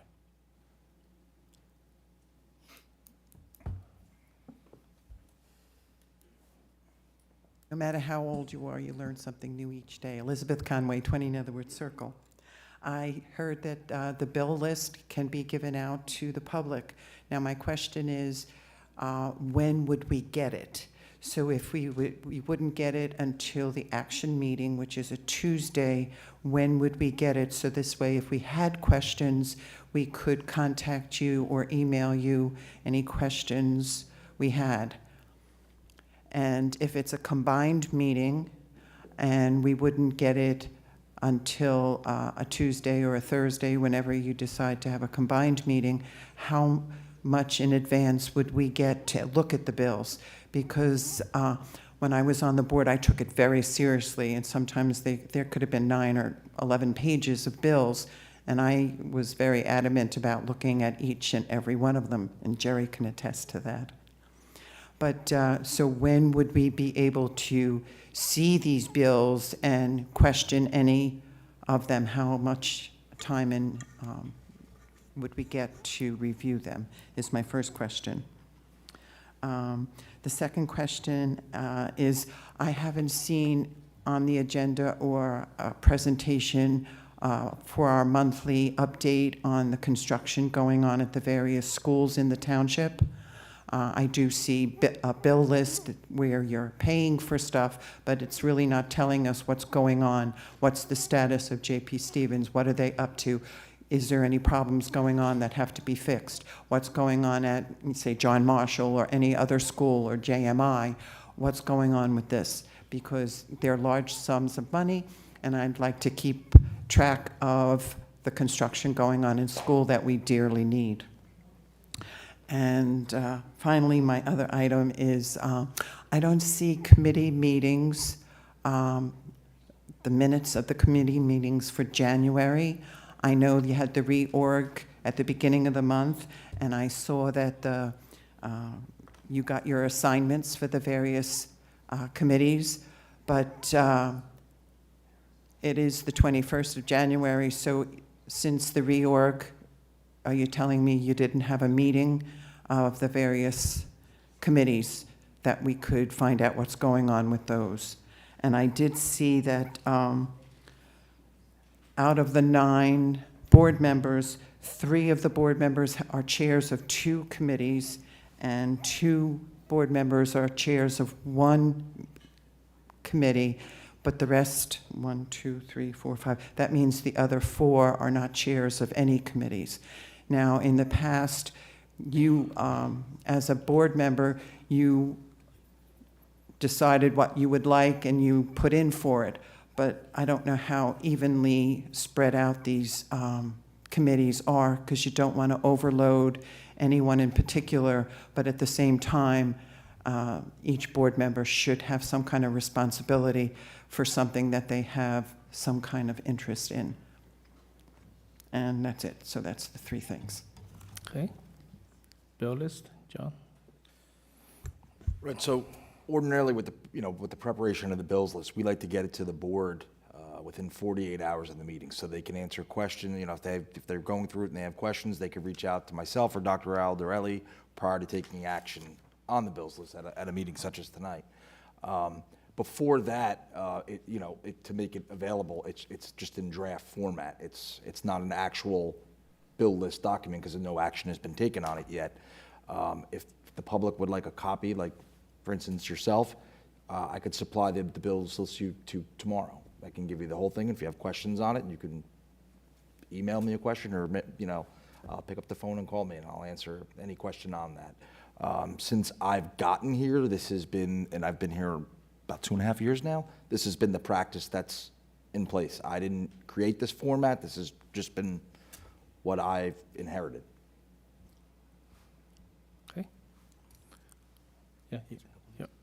Yep. So I think the updates on facilities and infrastructure go hand in hand with committee meetings, to be honest with you, too. So we do have a facilities meeting set up for the 27th of this month, which is going to prove to be a long one. There's a lot to talk about during that time frame.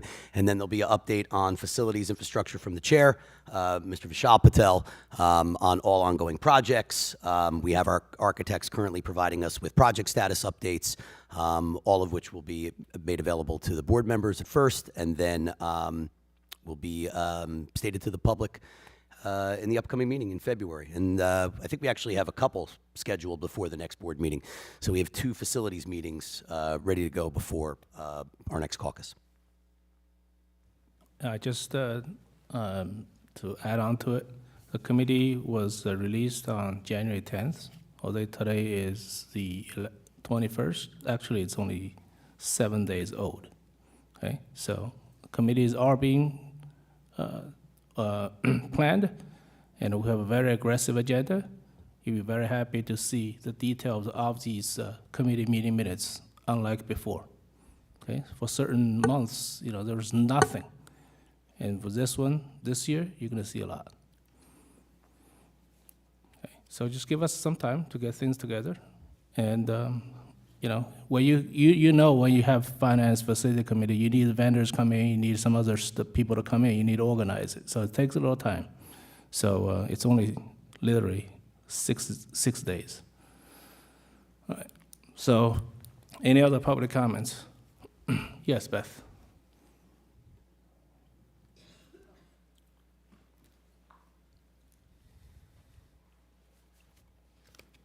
Beth Chalke, 15 Midwood Avenue. I have a couple of questions, a little bit all over the place. Going with the facilities and the finance for that. With all the construction that we've been doing in the district over the past few years, yes, we definitely do need it. Who is overseeing it all? Because after watching the meeting last week and hearing that plumbing wasn't put up into J.P. Stevens, into those new rooms, I'm not sure if that's true or not.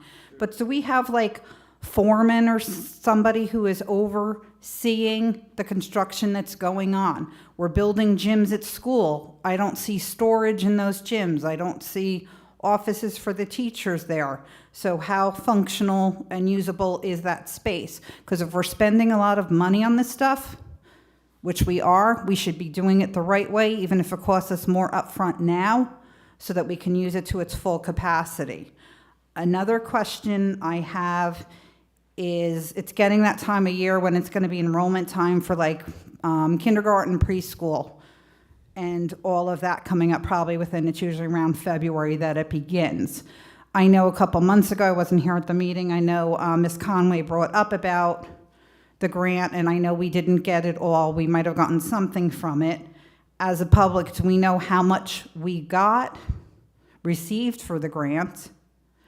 How much it's costing the taxpayers now for this preschool program, as well as the busing, and what's going to happen moving forward, because we know times are tight economically. I can see around us the school districts cutting funding, not getting full funding. We have gotten full funding, but there's probably not much more coming in, and with the aggressive building and so forth that we have to do on our schools, and the preschool, where's that money coming from, and how much is it costing us as a taxpayer?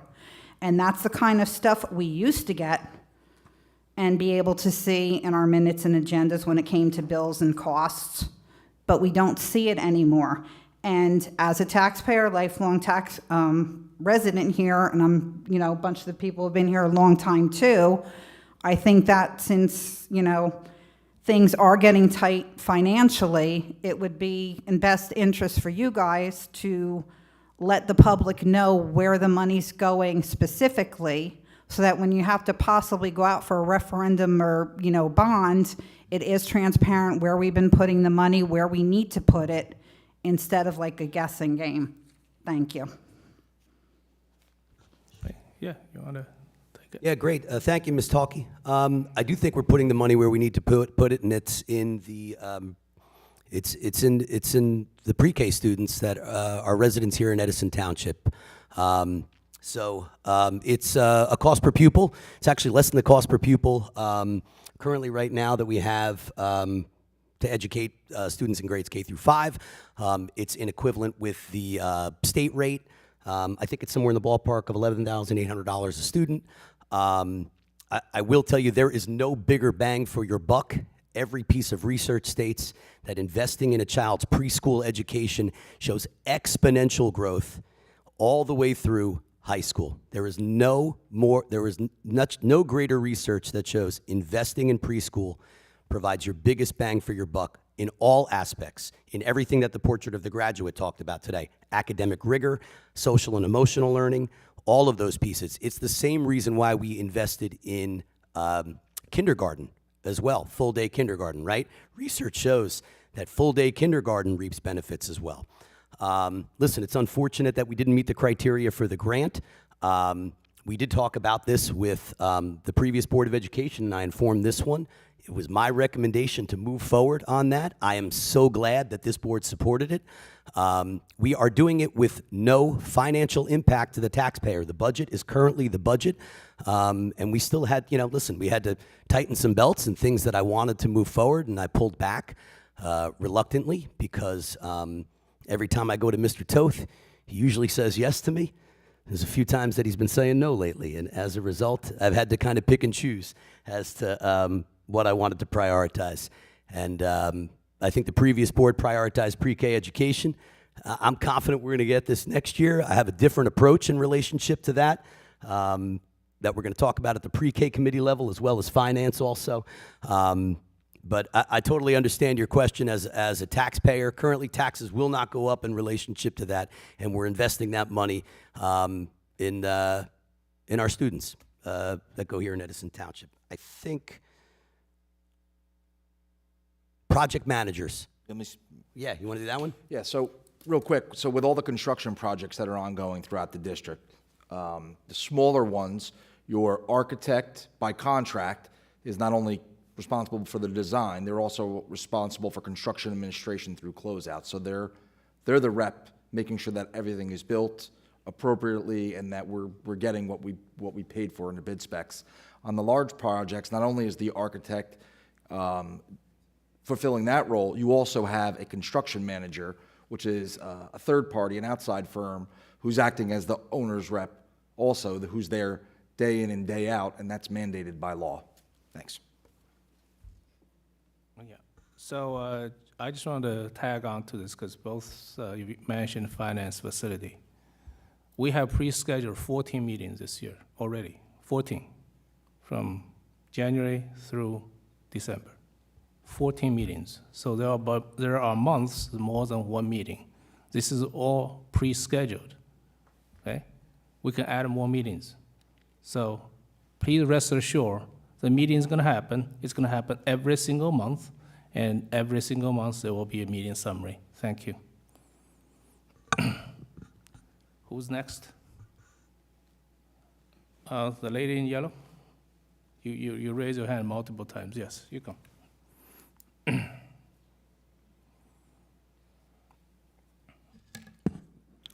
I'd like to first congratulate President Xi and our new board member and thank all of the board members for your outstanding job and for your service. My name is Gerald Maglio from the Dolores Turco Foundation.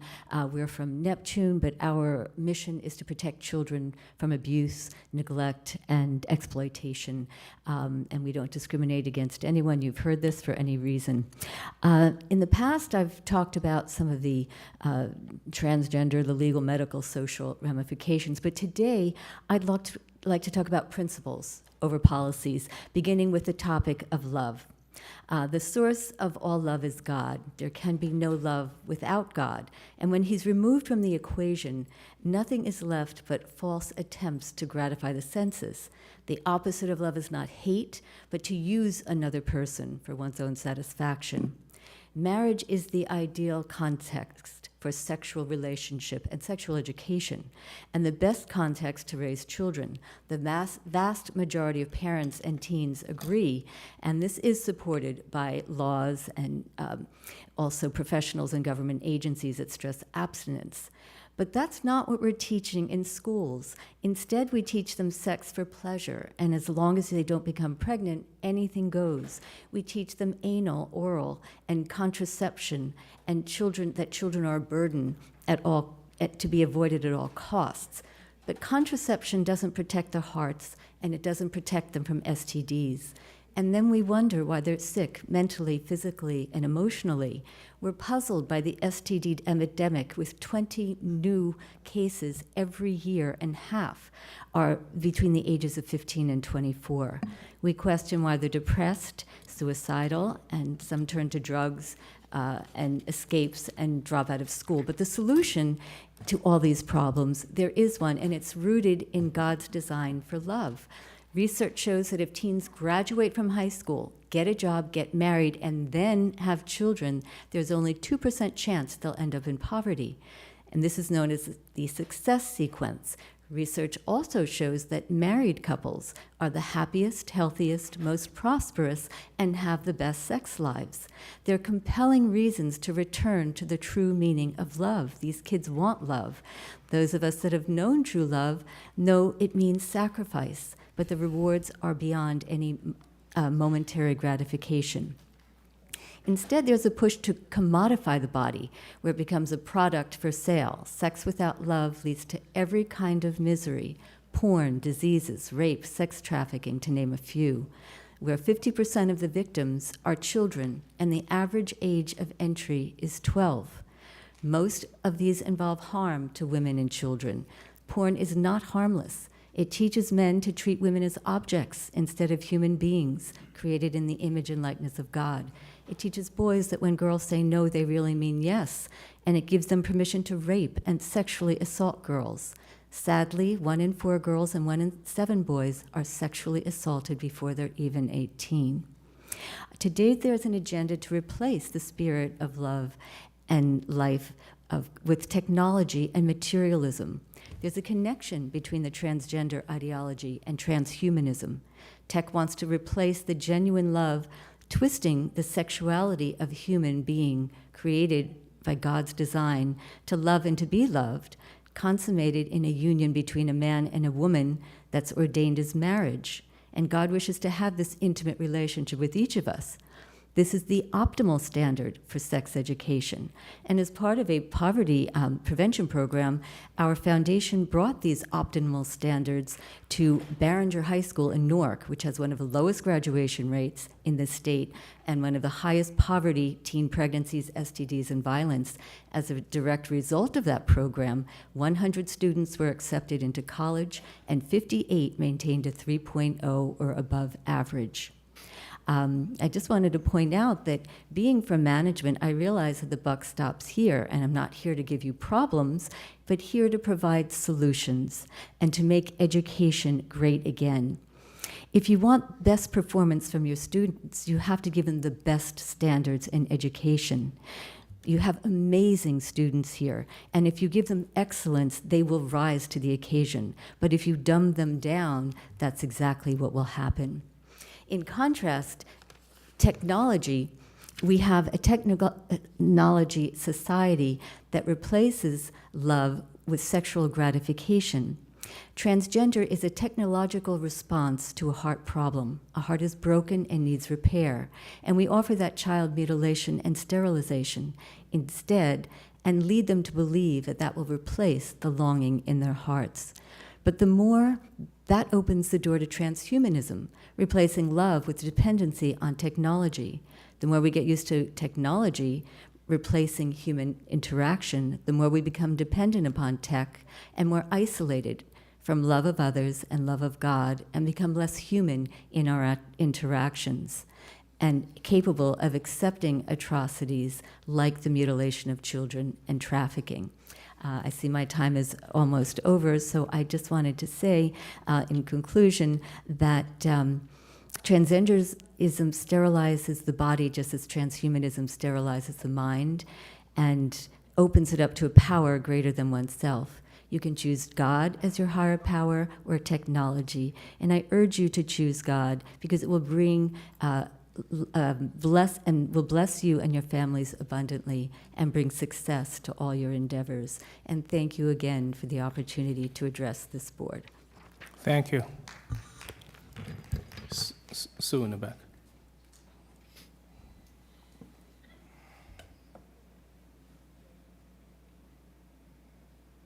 Sue Campione, 8 Schiffer Court.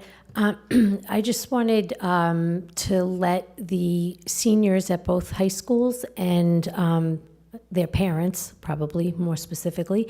I serve as the chairperson for the scholarship committee for the ETEA. The applications are at both high schools with the guidance counselors.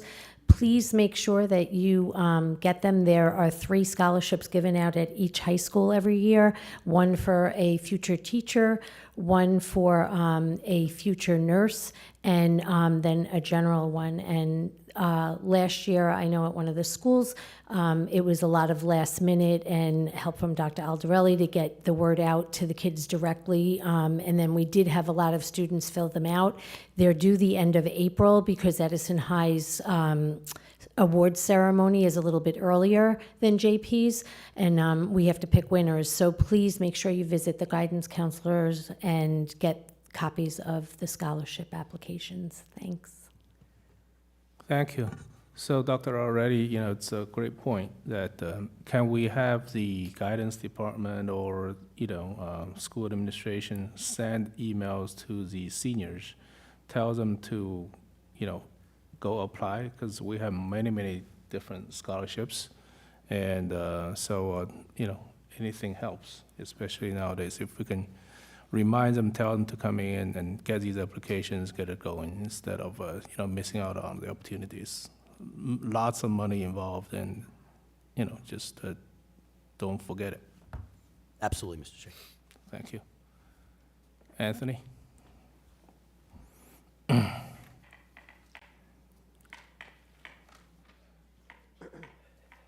Thank you, Sue, for bringing that up. Anthony D'Amron, 25 Wiley. First, I'd like to say, give a shout out to the kindergarten class over there at James Monroe. The little one came home the other day, praising, talking about Dr. King, and that's extremely important. And I was glad to see. So she was couldn't get the words out of her mouth fast enough to tell us about him. So that's terrific. I just wanted to pass that along. Also, quick shout out to the portrait of the graduate. I can tell you this from personal experience. Megan was on was one of those individuals on that portrait of the graduate, and she took it extremely seriously. I know they all did. So they put a lot of work in, and it sounds like it turned out to be a good thing. So good job, babe. Let's see what else. Oh, let me get to this. You know what? Speaking of the kindergarten, and I guess the district didn't get their the funding for it. I just want to make everyone aware that, and maybe this is to help going forward to the superintendent, that the mayor of Edison had brought on as the township attorney the assembly speaker's law firm, Craig Coughlin, the assembly speaker. His law firm represents our township. The mayor has a direct line of communication to the assembly speaker. The fact that you have to now cut areas to make it work, and I understand you're not going to raise taxes, that's terrific, but the fact that that has to be done is unacceptable to me. And I'm telling you, as someone who's worked with the previous administration, you need it. You're going to have to lead them to water here, but that could be done. The mayor in the past has taken credit for a lot of hard work that previous boards have put in, including Mr. Shee. I know Shannon was on the board. If I forget everybody, Ms. Conway, you were on the board. Laid the foundation to get funding, and he took the credit for it, all right, despite the football. And you know what? It's when he's got to put some work in, he's nowhere to be found. And those are my words. And you know what? The fact, and it's the same constituents that he's. We're all in Edison here. So again, he has direct line of communication to the assembly speaker, and who can make that happen, who could fix that pretty quickly, I would think. So it's just it's remarkable, but that we have to cut it in other areas because we didn't get that. I also want to give a shout out, who was Councilman Brescia was on the school board too, and I know he helped with that big time. So I wanted to say that as well. He's passionate about that as well. The cursive, Mrs. Joyce, you took stole my thunder there on the cursive. I actually was going to discuss that tonight. Crazy. But and it's funny too, because I write in my notes the Constitution and how many students entering middle school, let's say, that are leaving elementary could read the Constitution, read it. It's a hard document to read on its own, and in full cursive, you know, it's difficult. So, and as Megan was bringing up to me, she's, you know, the cursive, it does something. It's helpful in a lot of different ways, the way you have to think about writing and so on and so forth. So I guess, is it in the curriculum?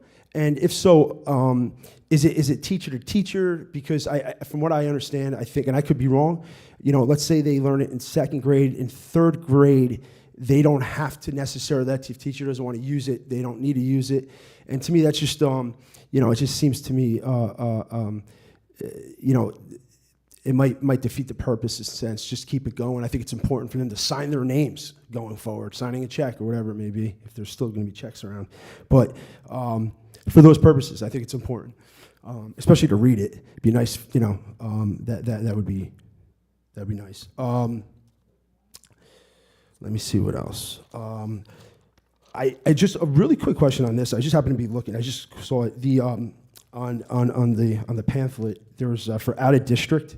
Are these all the students total that are out of district or no? Right? Oh, just changes. Okay. All right. Probably should have read it. And no, it's fine. No, it's fine. All right, that answers my question. That's all. Thank you. Appreciate it. Okay, you want to address the cursive? 3rd grade cursive. It's so funny. This really resonates with me personally because much like at work, at home, I also provide lists of things to do for the people that I live with. So I know you might find this funny, but the staff in the back does not. But list of things to do, like when it was snowing out the other day, I pinned a Post-it on the door for my son who's there, and I wrote, shovel the driveway, salt it, and you know, take out the garbage. And it was in cursive, and none of it was done. They didn't come to Edison School. And I can't, listen, I can't prove it, but my oldest son, who is a senior in high school, said, "Dad, I can't read cursive. You got to write it in regular print if you want me to do it." You know, the next day I wrote it in regular print, and he still didn't do any of the things that I assigned to him. So there has to be obviously some monetary value with it. But we do teach it in 3rd grade. We reinforce it. Ms. Goomer would be able to shed a little bit light on the reinforcement grades in relationship to that. Listen, as somebody that writes exclusively in cursive, I do understand what you're saying. You know, tough to change with the times. Unfortunately, you know, it's alive in Edison. I can tell you that. It's definitely taught. But students, as they get older, too, will either choose to write in it. A lot of stuff is done electronically now, too, but I get it. Listen, signing a check, you know, signing any type of document, a certificate or anything along those lines, it's definitely a worthwhile skill, in my opinion. Thank you. Anybody else? Yes, Carol.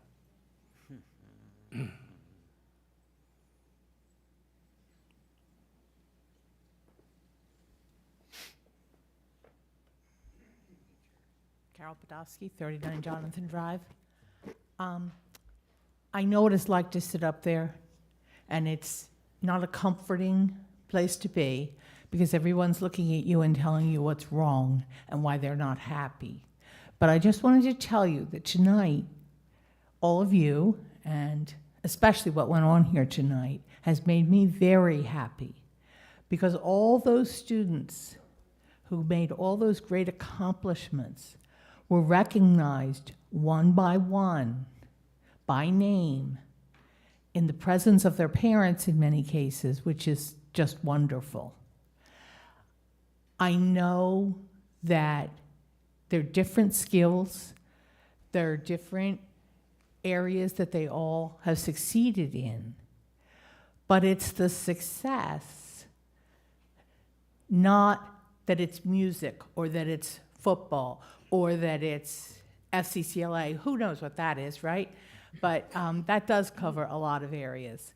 And it just was like a culmination of seeing what all the things you do every day, and all of us do, parents at home help with the children, to learn and to do what the teachers are teaching them, despite the state regulations, despite the financial hardships. that allows them to take pride in something they've learned and performed and done and be recognized for it from their school. And most of the ones, or many of the ones, were not high school students, so they're not used to the big flashing lights and brightly colored chairs permanently embedded in the floor. But this is a really special thing for all those students. And I want you to know that at my house, all those signed documents are still there. I don't know if any of us could find them, but they are still there because they make a difference in these children's lives. And you make a difference in their lives by sitting here and clapping and listening to each one of them. So to me, tonight was a gift. Thank you. Thank you. Yes, you're right. The FCCLA cover a lot of areas. One of the ones I found is the cupcake challenge. I don't know what it is. It was really interesting. So Matt, I think you move it up. You ready? Mr. Rivera and I were debating who's going last. Mr. Shea? Okay. Mr. Shea? Yeah. If you don't mind, please? Yeah. We're looking for bus drivers. Never mind, thank you. Okay, Matt Revnek, ETA president. So two things actually. Number one, to jump on Sue Campione scholarship, we also have our volleyball tournament coming up, the staff volleyball tournament on February 20th at JP Stevens. And that's a major fundraiser we have throughout our buildings for 3 local charities. So if you're doing nothing, you'd like to contribute or whatever, please come out and join us that night. The second thing I want to bring up, and I was waiting for a board member discussion because I figured it would come up at that point. I don't do social media, but I do have people report to me when things are out on social media of importance. And the issue I want to bring up and talk a little bit about is the heating issues in the schools. All right, I know it's been about social media. My phone and email has been blowing up for the last couple weeks from staff members, et cetera, throughout the buildings. I personally have been visiting buildings to see what's going on. And I do want to assure people out there, my members, but also the parents out there, that the gentlemen sitting in front of you are doing everything they possibly can to fix the situation. Dr. Aldarelli, Dr. Huss, and myself, and Mr. Campione in the back met this afternoon. It was a topic of discussion. I've already talked also to Mr. Toth. And especially I want to give a kudos out there to Mr. Colibas and his assistant, Mr. Murphy. I was actually with Mr. Colibas last week when he was on the phone, speakerphone, so I can also be part of the conversation with the vendor, the heating company. They're doing everything in their power to try to get this rectified. All right? Now, I know, I'm not making excuses for anyone. I know it's not easy to tell the teacher or the students that are going into a classroom and it's 58 degrees in the room, especially when you have cold temperatures like we're talking about tonight and tomorrow. But it's not from lack of effort. It's not going on deaf ears. I've been in constant contact with these gentlemen. I've talked to Mr. Colibas even on the weekend at times about these types of issues. Dr. Aldarelli and I have texted at times about them. So I do want to let the people out there, my members, our teachers, our staff at the schools, the students in the schools, that it's not going on deaf ears. No one is ignoring the situation. These are old buildings. They're old systems. Parts sometimes are very difficult to come by. And, when Mr. Colibas has been informed of these things, he jumps right on it. He's asking the company in my presence, please get someone out there like immediately, and within an hour, there's been people showing at the building to try to remedy the situation. We talk about putting air conditioning in the schools. That would probably be needed maybe the month of September and possibly May and June, but heating is something that has to go on from like October till April, depending on the weather conditions. So, again, for my members, our teachers, our staff, as well as the parents and students out there, when you're in a room, for the most part, other than certain areas, the students are there for 40 minutes. I'm using a high school as an example. The teachers are there for 5 times 42 minutes, sometimes 6 if they have a .2 in the same room. So we get what you're saying. I definitely sympathize with you. Hey, I know I took a couple of my board members out. We went to Applebee's, and it was freezing in Applebee's as we were sitting having dinner tonight. In fact, we wanted to come to Edison High School because we knew it would be warmer than Applebee's was. So we get it. The administration gets it. Mr. Colibas and his crew get it. Everybody's trying their darndest to get this fixed. And believe me, I'm sure the company gets it. They have other contracts as well. They don't need to spend 24 hours a day in Edison, but they are doing what they can do to get things remedied as well. So I personally appreciate everything you guys are doing. I'm hoping we can get all these things fixed and taken care of sooner rather than later, especially with, let's face it, we're in January only. We got another couple very cold months, I'm sure, coming up, and hopefully these things will be fixed. Thank you. Thank you. Actually, that's one of my questions, that for Dr. Aldarelli to provide an update since you started. Why don't you provide an update as to the heating issues in the school district? Yeah. So, and thank you so much, Mr. Revnak, for that piece. There were Mr. Colibas as well as Mr. Murphy, myself, and Mr. Toth, and Ms. Betchy. We meet weekly at the beginning of every week to talk about various issues in relationship to maintenance, snowplow, the amount of work orders that are going on. Heating has been a very a big topic of that conversation, especially in a couple of the classrooms that we're aware of right now. So I can assure you this. If staff members notify their building principal, it goes to Mr. Colibas, and he's on the scene quickly. I mean, much like what Mr. Revnak had just said, weekends, weekdays, at all hours, Will and Scott are available. We know of a couple, and listen, if it's a broken coil, right, which I believe it's in a couple classrooms over at J.P. Stevens, and maybe at Hoover too. I might be getting that wrong. I don't have the list in front of me. Broken coil, requires getting that part and then installing it. So the minute that the part gets here, we make sure that somebody's on the scene. So depending upon that turnaround time, it could be anywhere for a couple days to a week, unfortunately. But in the event, listen, building principals are also creative. If there is an extra space that they can move a staff member for at least a period or two, a vacancy, I have no doubt that they'd be willing to accommodate those pieces too. But the one thing I can assure you is that if we're aware of it, we definitely take care of it. Your concierge would be building leadership and then facility manager as well. That reports directly up to Mr. Colibas. So the ones that we're aware, a couple classrooms at Edison High too that had coil issues and things along those lines.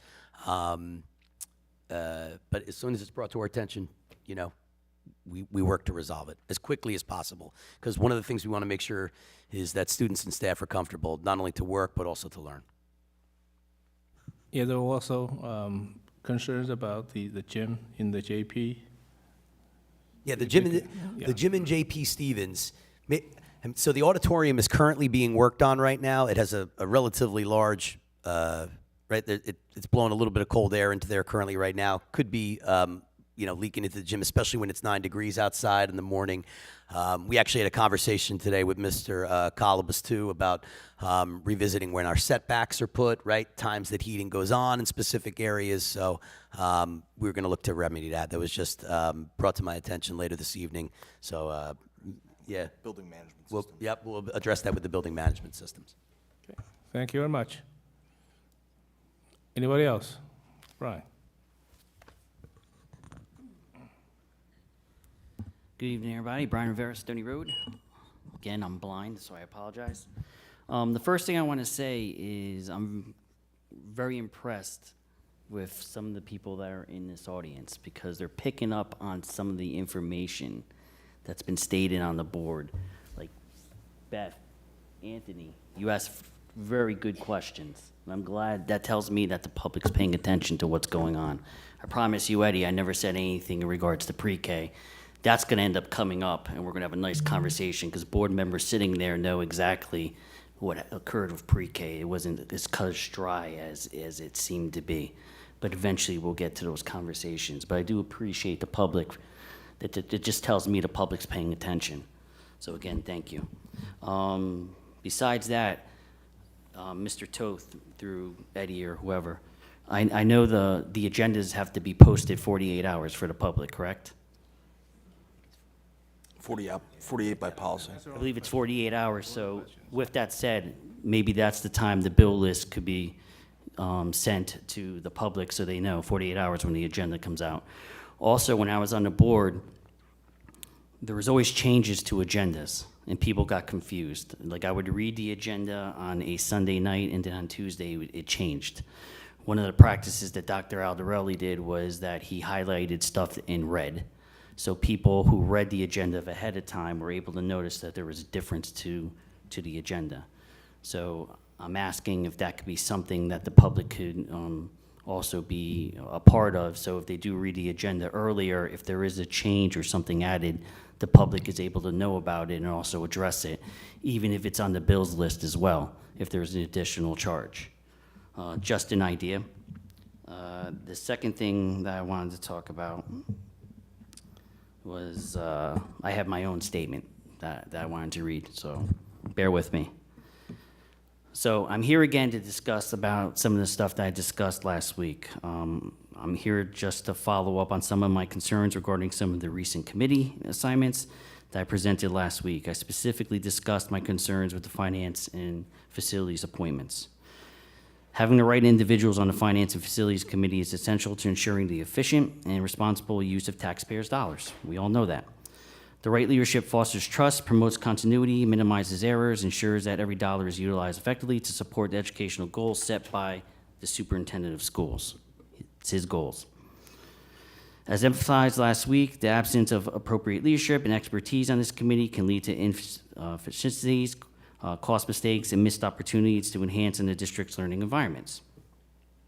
So last week I brought up 3 concerns. The need for continuity on this committee to ensure there's informed decision-making, the importance of the consistent representation to prevent oversights such as those that occurred with J.P. Stevens, and there was oversights. I had the conversation with the superintendent and business administrator and Chris, so obviously it happened.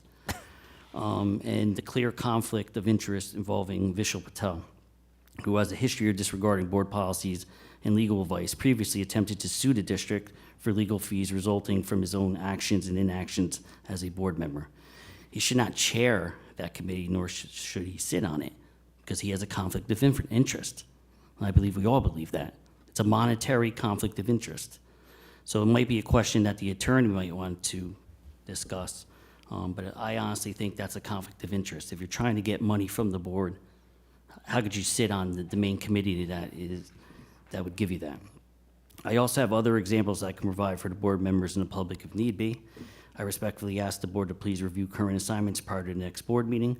I noticed you said you put the next 14 meetings and stuff like that, which tells me that I wasn't listened to last week. So I'm urging the Board of Education to please have this conversation. I really do believe there's a conflict of interest there. Thank you. Thank you. Anybody else? Yes.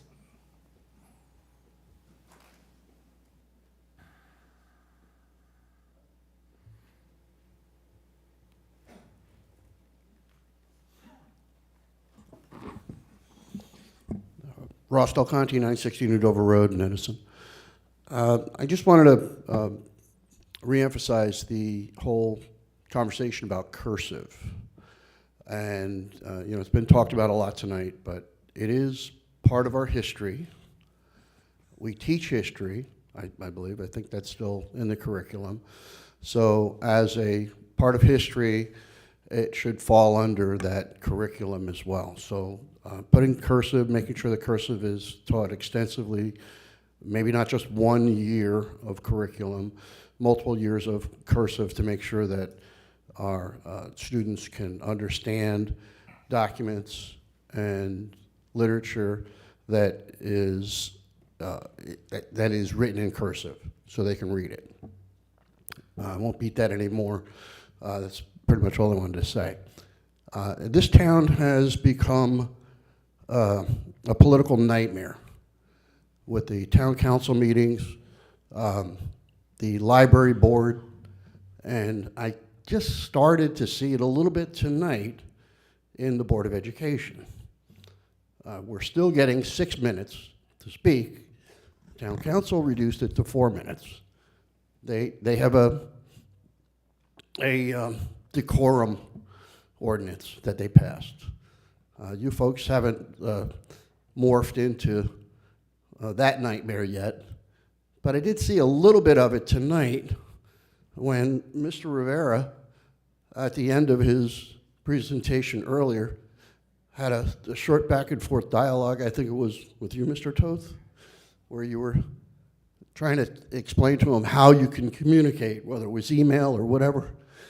And he was basically trying, I believe he was trying to ask a question as to what would be the best course of communication. And he was shut down with words that really sink in with me. The words were no back and forth. That wasn't back and forth. That was clarification. So, Mr. Shi, as the president of this board, please don't start acting like the past administration and our town council to create an embarrassing environment for the Edison Board of Education. You guys are better than that. So please maintain your own decorum. It's not about shutting people down. It's about getting the points across. And I'm not going to take 6 minutes. A lot of people that were up here didn't take 6 minutes. But he still had time left. And it was merely a question of what was the best form of communication so that they can resolve the issue. But you shut them down. No back and forth is what you said. Stop it. Thank you. Thank you. Any other public comments?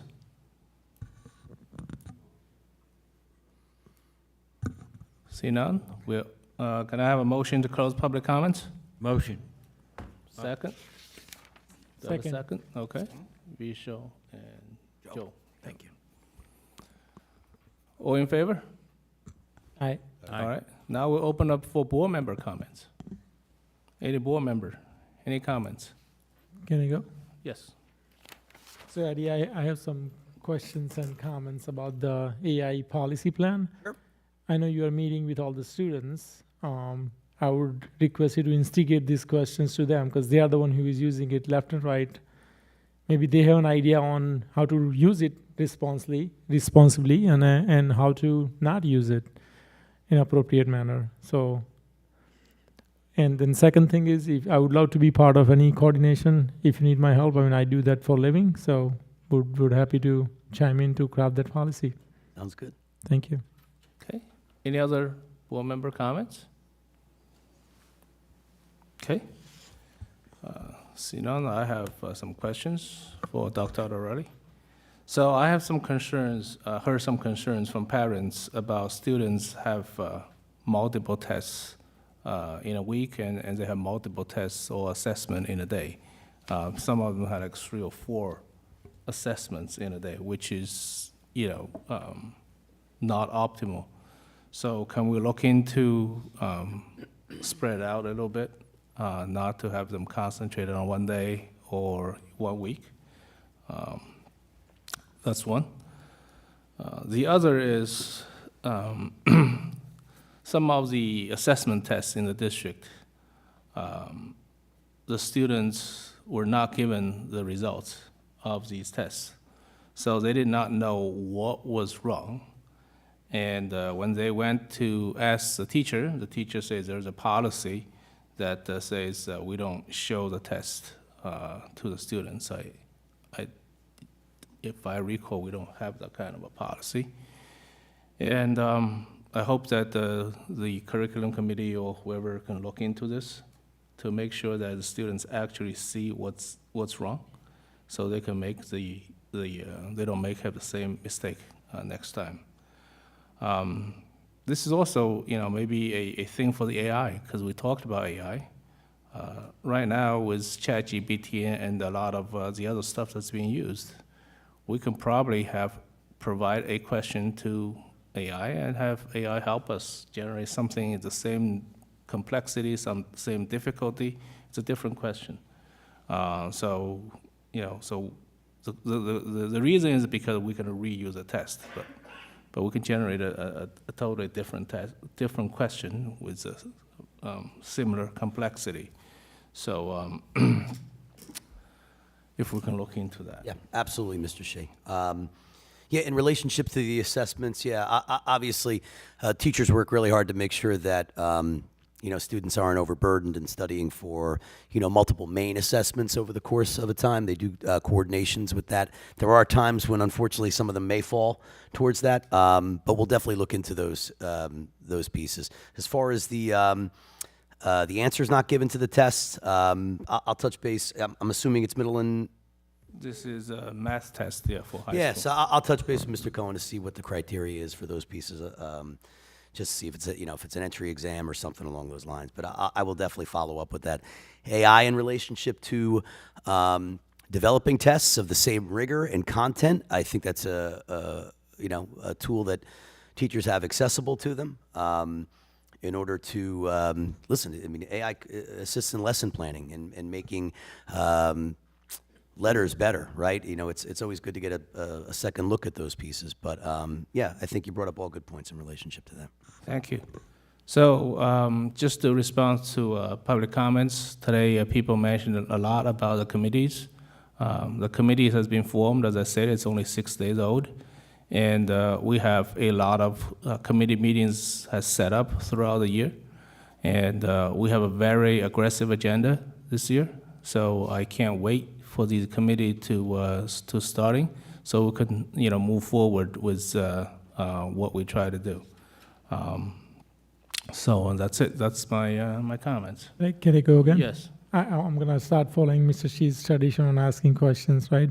So one comment on the test is they are giving the answers, but they're not showing their own exam paper, right? Because if the quiz was taken 2 weeks before, kids doesn't remember what they answered. So I think they should be shown their own exam paper so they know where they did the mistake.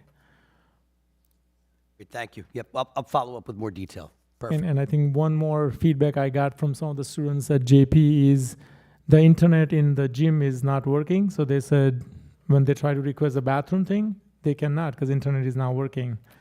Part of the reason could be there is a multiple study halls happening at the same time. So if somebody can look into, router or something. The auditorium has a little bit to do with that currently right now, but I understand what you're saying. Yep. Oh, the digital hall pass? Yeah, No so signal? they cannot request. I was talking to a group of girls and they said they cannot request it because there's no internet. Yeah, because I also heard that one girl used 9 minutes and she got into some sort of a problem. All right. So anybody else? Yes, Ginny. I just wanted to add my congratulations to all our amazing students and their teachers and coaches and everybody who supported them for this student recognition night. This is always such a pleasure. And I would also like to say thank you for this beautiful award that we all received. That's And, cursive, too. Everybody got The one. names are cursive. And it's, it's really, really so nice. Not necessary because we get rewarded by a million little things, And, it's such a pleasure, an honor to be up here to serve this way.